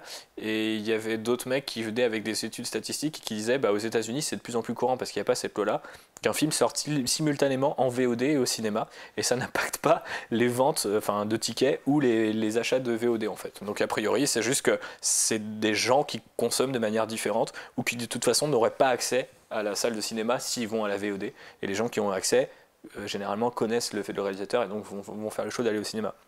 Alex Garland, c'est typiquement un mec qui pose cette question-là, parce qu'aujourd'hui, à Nantes, il n'y a aucune putain de chance qu'on puisse voir Annihilation en VO au centre-ville. C'est genre impossible. Même pas le 14 cinéma ans indé, Oui, le 14 ans. Si un cinéma indé se propose, mais lui-même va avoir sa problématique de est-ce que je vais prendre ça parce que c'est plus ou moins marketé quand même comme un blockbuster, c'en est pas un, quel est le risque, etc. Puis ça peut aussi être là 3-4 jours et disparaître parce que c'est un coût pour tout le monde de la distribution.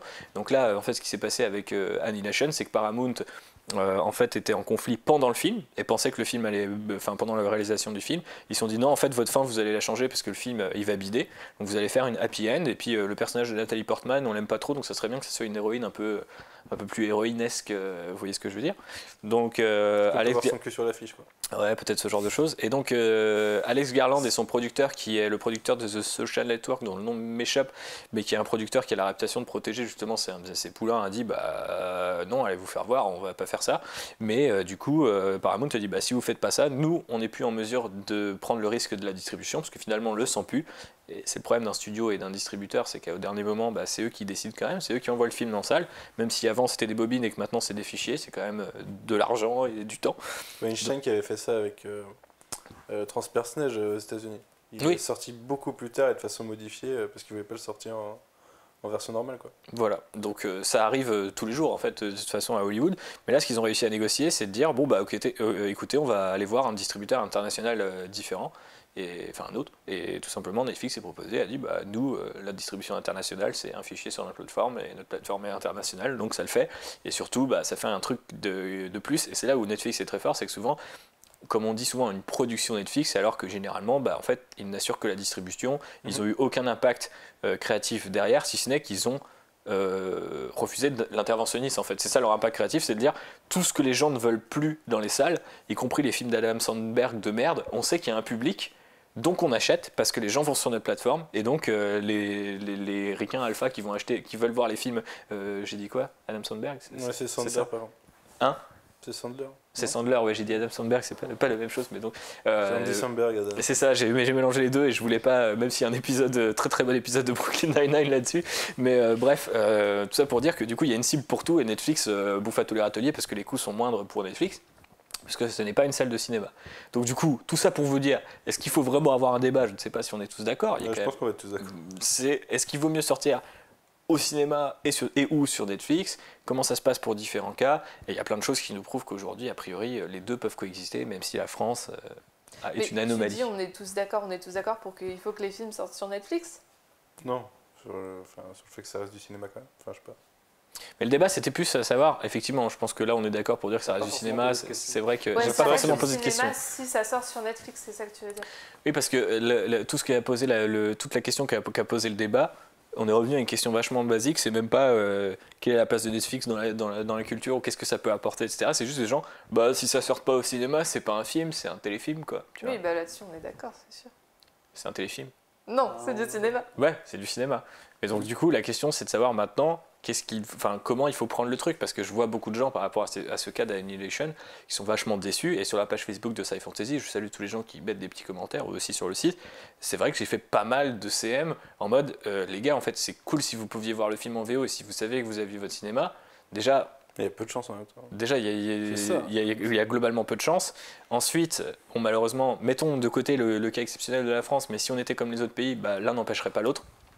Nous, la France empêche que ça ne peut pas sortir devant un écran et au cinéma, mais ce qui est complètement con, puisque c'était une loi qui a été créée pour protéger la télévision, au sens les ondes hertziennes qui sont connectées à ta télé, donc Netflix, c'est pas ça, c'est encore autre chose. Bref, refaites les lois de temps en temps, hein, les adapter, c'est pas mal. Du coup, je pense que l'un et l'autre ne sont pas forcément antinomiques, et idéalement, moi, j'aimerais bien limite avoir le choix, en fait, des fois. C'est-à-dire, Annihilation, bah ok, si le 14A le passe, j'irai payer ma place, même si j'ai un abonnement Gaumont Pâté, par contre, s'il passe ni au cinéma ni sur Netflix, parce que chronologie des médias où finalement Netflix s'occupe pas de la France sur la distribution, c'est un petit peu galère. Donc, Mais moi, je suis d'accord avec le fait que c'est pas parce que c'est sur Netflix que c'est pas du cinéma. Je suis totalement d'accord. Mais pour moi, il y a quand même un côté dommage à découvrir des longs métrages sur Netflix. Enfin, je suis désolée parce que du coup ça peut sembler élitiste et moi-même je viens de la campagne et je comprends tout à fait l'argument, tu vois, et je suis totalement d'accord, mais c'est vrai que pour moi découvrir un film pour la première fois, c'est me caler dans les gros fauteuils, dans les salles obscures, avec mes potes, tu vois, et mater le film pour de vrai. Parce que JB me disait l'autre fois, oh ouais, mais votre génération, JB qui a 50 ans, vous pouvez pas mater un film sans regarder votre téléphone. Bah voilà, au cinéma, je ne peux pas regarder mon téléphone. Donc c'est une sorte de rituel, en fait. Un rituel que j'associe à la découverte d'un film qui m'intéresse vraiment et que je retrouve pas avec Netflix, tu vois. Je suis d'accord par rapport au mood, mais après je pense que c'est aussi une discipline que tu te fais toi-même, tu vois. Mais c'est pas seulement la question du téléphone, hein, c'est juste non, mais même, l'atmosphère. je suis assez d'accord, l'atmosphère tu peux pas vraiment le tronquer, même si on dit que... En fait, et puis surtout la taille de l'écran. Ouais voilà, bon après même si t'es bien installé, même s'il y a de plus en plus d'équipements qui font que t'es quasiment comme au cinéma, honnêtement c'est vrai que c'est pas la même sensation, je suis bien d'accord, parce que étant cinéphile moi-même... Mais c'est clairement une expérience, le ciné, je veux dire, Terminator 2, que j'ai vu 20 000 fois en VHS, puis en DVD, puis en Blu-ray, je suis allé le revoir au cinéma il y a pas longtemps parce que j'en avais l'occasion, tu vois. Mais c'est pas pour autant que je considère pas que c'est une bonne expérience de le regarder dans mon fauteuil chez moi. Alors après, oui, je vois ce que tu veux dire, et je vois ce que veut dire JB, dans le sens où Bright, par exemple, je l'ai regardé en 3 fois. Et au cinéma, t'as pas l'occasion de dire ouais, non, là ça me casse les couilles, je vais faire ça pendant 20 minutes et je regarderai plus tard. Non, mais tu vis ton film en direct, quoi. Ça t'encourage un petit peu à être. Enfin, potentiellement, tu peux être plus dissipé, mais voilà, je veux dire, c'est. Encore une fois, on en revient à une question de volonté et comment tu consommes le truc. Enfin, si tu le fais en 3 fois, c'est pas non plus que tu l'as donné. Je pense pas que tu avais envie de lui donner énormément d'attention non plus. Et moi, le premier, je l'ai regardé avec mon frère en mode vas-y, hate watch. Et au final, on a été plusieurs millions à faire ça et maintenant, il faut un 2, merde. Marseille saison 2, pareil. Mais tout ça pour dire que. Parce que je me fais un petit peu l'avocat du diable, même si c'est quand même une inquiétude que j'ai. C'est qu'il y a aussi un espèce de. Tu vois, le débat peut être dangereusement un petit peu populiste en fait. C'est-à-dire que d'un côté, on peut dire ouais, mais c'est bien pour tous les gens comme nous qui n'avons pas la chance d'aller voir Annihilation au cinéma. Donc c'est quand même vachement pratique, c'est plus de culture à tout le monde, etc. Et encore une fois, je suis assez d'accord et je trouve ça plutôt cool. Mais d'un autre côté aussi, c'est qu'est-ce qui reste au cinéma en fait. C'est ça la question. C'est que du coup, on peut se dire, moi je l'aurais pas vu. Donc de toute façon, qu'il soit sur Netflix, c'est plutôt cool. Sinon, je l'aurais sans doute téléchargé. Ou je l'aurais sans doute jamais vu, donc c'est quand même plutôt cool.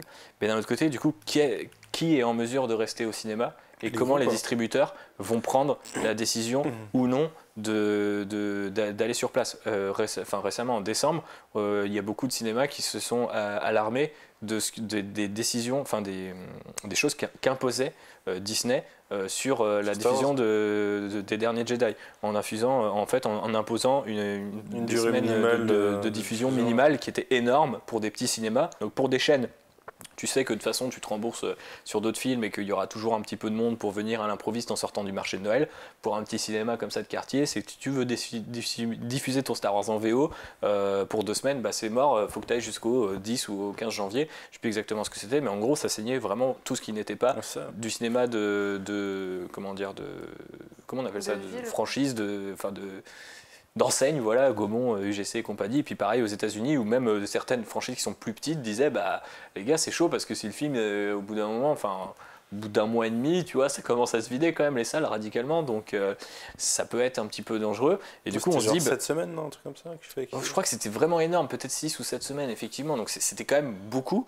Et surtout, on se dit, du coup, si les distributeurs ont le moyen de s'imposer ce truc-là, fait que en fait, tous les autres qui n'ont pas les moyens d'imposer ce truc-là n'ont pas, n'ont pas pied à terre au cinéma. Mais ils n'ont pas la salle pendant ce temps-là. Voilà, ils n'ont pas la salle pendant ce temps-là. Et puis, si de l'autre côté, les distributeurs se disent ouais, au final, le cinéma c'est chaud, je le sens pas, vas-y, on va voir Netflix. Bah en fait, il y a juste plus de concurrence et le cinéma devient cette espèce de parc d'attractions. Et il y a beaucoup de gens qui estiment que, notamment par rapport à l'influence de Disney et le fait qu'il y ait de plus en plus de trucs sur Netflix, qu'au final, le cinéma, ça sera de plus en plus cher parce qu'il y aura de plus en plus de technologie et c'est ça qui fera venir les gens. Mais en même temps, il y aura plus que des films entre guillemets parc d'attractions et tu auras plus ce plaisir de découvrir un film pour la première fois, comme tu disais, Lise, où tu te disais ça m'intéresse vraiment, j'ai envie d'être dans les conditions optimales. Et en fait, ça sera pas des conditions optimales, ce sera un peu des conditions récréatives, on va dire, et avec des films qui sont là. Pas parce qu'ils ont mérité d'être là, parce qu'ils sont de bons films, mais parce que derrière il y a un rouleau compresseur qui les emmène en salle. En fait, tu pars juste dans une critique du libéralisme, quoi. Je sais pas, j'aime pas trop cette tendance-là de dire oh là là, si vous plaignez de ça, plaignez-vous du capitalisme. Du truc qui fait que ceux qui ont des thunes font ce qu'ils veulent, quoi. Non, parce que, et je te dis, c'est pas que ça, c'est aussi notre propre responsabilité et le fait qu'on se sauve de certains problèmes. C'est-à-dire que moi aussi j'encourage, ça se trouve, tu vois, ça se trouve je devrais dire non mais Nick, j'ai envie de voir de Annihilation, mais si c'est pour que je dise oui à Netflix dans un an et que dans 10 ans il n'y ait plus de cinéma, ou il n'y ait plus que Star Wars, Marvel et DC dans les ciné, ça me fait chier, tu vois. Mais des fois on arrive à voir ce qu'on veut. Souviens-toi qu'on a réussi, je pense qu'on a fortement joué sur le fait qu'on ait eu des séances de Lego Batman Movie en VO. Ouais, on y arrive, mais de moins en moins. Et pour peut-être pour terminer ou pour donner un autre exemple qui va peut-être s'avérer vrai dans le futur, ou d'ici à ce que le podcast soit mis en ligne, c'est que le prochain Cloverfield, le principe de la saga Cloverfield, c'est quand même d'aider les films de SF qui sont soit en cours de production et perdent leur studio ou leur distributeur, et les récupérer et dire ok, c'est dans la licence Cloverfield, qui en gros va devenir une licence anthologique ou alors cryptique, moitié anthologique, moitié on sait pas trop, on verra. Et du coup, je trouve ça hyper cool, parce que c'est pareil, je me dis putain, mais c'est hyper bien tous ces films qui auraient jamais été faits, et là, ils sont sauvés grâce à juste tu mets Cloverfield dans le nom et les gens vont le voir. Alors, tu te dis, c'est complètement con, c'est complètement marketing, mais à la rigueur, si le film est sauvé, comme c'était le cas de 10 Cloverfield Lane, qui au départ n'avait rien à voir avec la franchise, je me dis, bah oui, pourquoi pas, à la rigueur, on oublie que. Enfin voilà, c'est Black Mirror, quoi. Personne se dit, j'ai bien aimé tel épisode de Black Mirror, mais vu que c'est Black Mirror, j'ai pas aimé, tu vois. Donc peut-être qu'ils peuvent réussir à faire une sorte de Black Mirror au ciné, mais du coup, savoir que le prochain Cloverfield pourrait arriver par exemple sur Netflix, bah, je trouve ça con parce que du coup c'est là genre ouais en fait du coup ça devient vraiment une série télé quoi, c'est même plus digne du cinéma quoi, c'est on vous sauve mais on vous remet potentiellement dans un coin etc. Tu vois, tu parles de c'est pas digne du cinéma parce que c'est pas cinéma, mais ça reste du cinéma. C'est comme si moi je considère que tous les mecs qui disent si ça sort pas au cinéma c'est pas du cinéma, qui sont souvent les producteurs qui sortent des films au cinéma, j'ai envie de dire bah vas-y suis ton truc à fond et sors pas le Blu-ray derrière quoi. Parce que les gens ils vont pas le voir au cinéma ton Blu-ray, donc sors-le pas. Et on va voir ce que tu fais. Ouais, c'est un peu bête et méchant, mais ce que je voulais dire par là, c'est que en fait, la base, l'identité de la franchise, c'est de sauver entre guillemets des projets. Donc si tu les sauves pour les mettre à un endroit où t'es pas sûr que ça marche mieux, même si factuellement, Netflix communique pas sur ces chiffres, donc c'est pour ça que ça me fait marrer quand ils disent Bright, c'est notre plus gros succès et tout, et genre bah ouais, en fait, tant que vous communiquez ça sur vos chiffres. Pour moi, dans cette mentalité d'aller se tourner vers des plateformes comme Netflix, il y a un message derrière où les créateurs savent que Day One, si jamais le film il sort au cinéma à un endroit et il sort sur Netflix à un autre, ils savent que Day One, le film, il sera en Cloverfield Station 1080p WebDL sur Internet, tu vois. Ils le savent. Ils savent aussi juste qu'ils vont toucher plus de monde comme ça, quoi. Et c'est la brisure entre les producteurs qui veulent faire de l'argent au ciné et les créateurs qui veulent juste que les gens ils voient ce qu'ils en font. Mais il y a aussi des producteurs qui veulent que les films qu'ils ont défendus pendant de longues années soient vus. Mais ils ont moins de thunes que les plus gros producteurs. Ouais, mais je sais même pas, c'est une question de producteur, c'est plus une question de studio et de distributeur qui à un moment dit oui à un producteur parce que lui-même le producteur a vendu à un créateur et au final les mecs ils arrivent en bout de chaîne et ils font Ouais, non, en fait, votre truc, c'est un peu obscur, là. Nathalie Portman et des délires Lovecraftiens, non, on n'en veut pas, ça. Mettez ça sur Netflix. Netflix, ils sont très bons, ils vont beaucoup aimer, tu vois. Et c'est marrant, c'est que du coup, il y a une espèce de débat à 360 degrés où, du coup, il y a ça d'un côté, et de l'autre côté, il y a des mecs comme, enfin, tu vois, genre, Martin Scorsese, c'est genre, ça respire le cinéma, c'est marqué cinéma en lettres d'or gigantesques. Et là, les gens, les gros nerds, plutôt les vieux cons / gros nerds du cinéma, au sens, c'est la salle, c'est pas autre chose. Ils sont un peu en mode ah ouais, The Irishman, va falloir aller sur Netflix. Ah ouais, ça fait un peu chier quoi. Du coup, on en arrive à un retournement de situation un petit peu bizarre. Mais voilà, si ce retournement de situation permanent vous plaît, c'est comme un gros Rubik's Cube à base de cinéma, hein, c'est quand même plutôt cool. N'hésitez pas à nous laisser quelques petits commentaires sur ce débat ou partager sur les réseaux sociaux votre propre avis avec la vidéo ci-dessous, parce que si vous dites juste « moi je suis pour », on ne saura pas de quoi vous parler. Voilà, est-ce qu'on a fait le tour de ce podcast? Alors je vais laisser Lise faire une petite partir annonce. Sur un nouveau débat. Non, je rigole. Yes. Oui, je profite de ce podcast pour vous parler de notre venue à Angoulême la semaine prochaine. La BD. Oui, tout à fait, on va à la BD. Hashtag la BD sur la société. Même en fin de semaine. Oui, c'est cette semaine. la semaine- C'est demain la pour semaine prochaine, nos auditeurs et spectateurs. Ouais, c'est vrai. La fatigue. Donc à partir de jeudi, Qu'est-ce que ça va être à partir de jeudi justement? on sera à la BD jusqu'au dimanche. Donc on sera au Festival international de la bande dessinée d'Angoulême. Si vous voulez savoir si vous y êtes, n'hésitez pas à nous faire signe. Si vous nous croisez dans les rangées, on se croisera sûrement. Voilà, ne soyez vous- pas timide. Si vous n'y arrivez pas, la girafe le soir. La girafe, le QG. Vous savez qu'on va faire d'autres choses aussi à part ça. Bah, en fait, le truc, c'est qu'on un va faire point tellement de- d'autres un choses que point de les gens. rendez-vous où le soir, les gens, s'ils veulent nous chercher, ils savent que c'est Ouais. là-bas. Et Franchement, c'est mieux de venez nous chercher à la là. girafe le soir si vous ne nous avez pas trouvé en journée, ou bien si vous voulez simplement picoler avec nous. Et puis si vous ne venez pas à Angoulême, n'hésitez pas à nous suivre sur Instagram, réseau-arts, et on va vous faire suivre les coulisses de notre couverture du festival en story, en photo, tout ça. Ça va être super fun, donc n'hésitez pas à nous mettre des likes et des commentaires pour vivre un petit peu ce festival avec nous. Et puis bien sûr, après le festival, vous retrouverez nos interviews, nos papiers, et même pendant, bref, ça va être l'éclate totale. C'est incroyable. Tu as bien résumé. Effectivement, ça va être incroyable. N'hésitez pas à nous suivre. Du coup, comme Lise l'a dit sur Instagram, sur les réseaux de 9e art, vous aurez toutes les annonces Delcourt pour 2018, Glénat, Le Lombard, tous les copains éditeurs.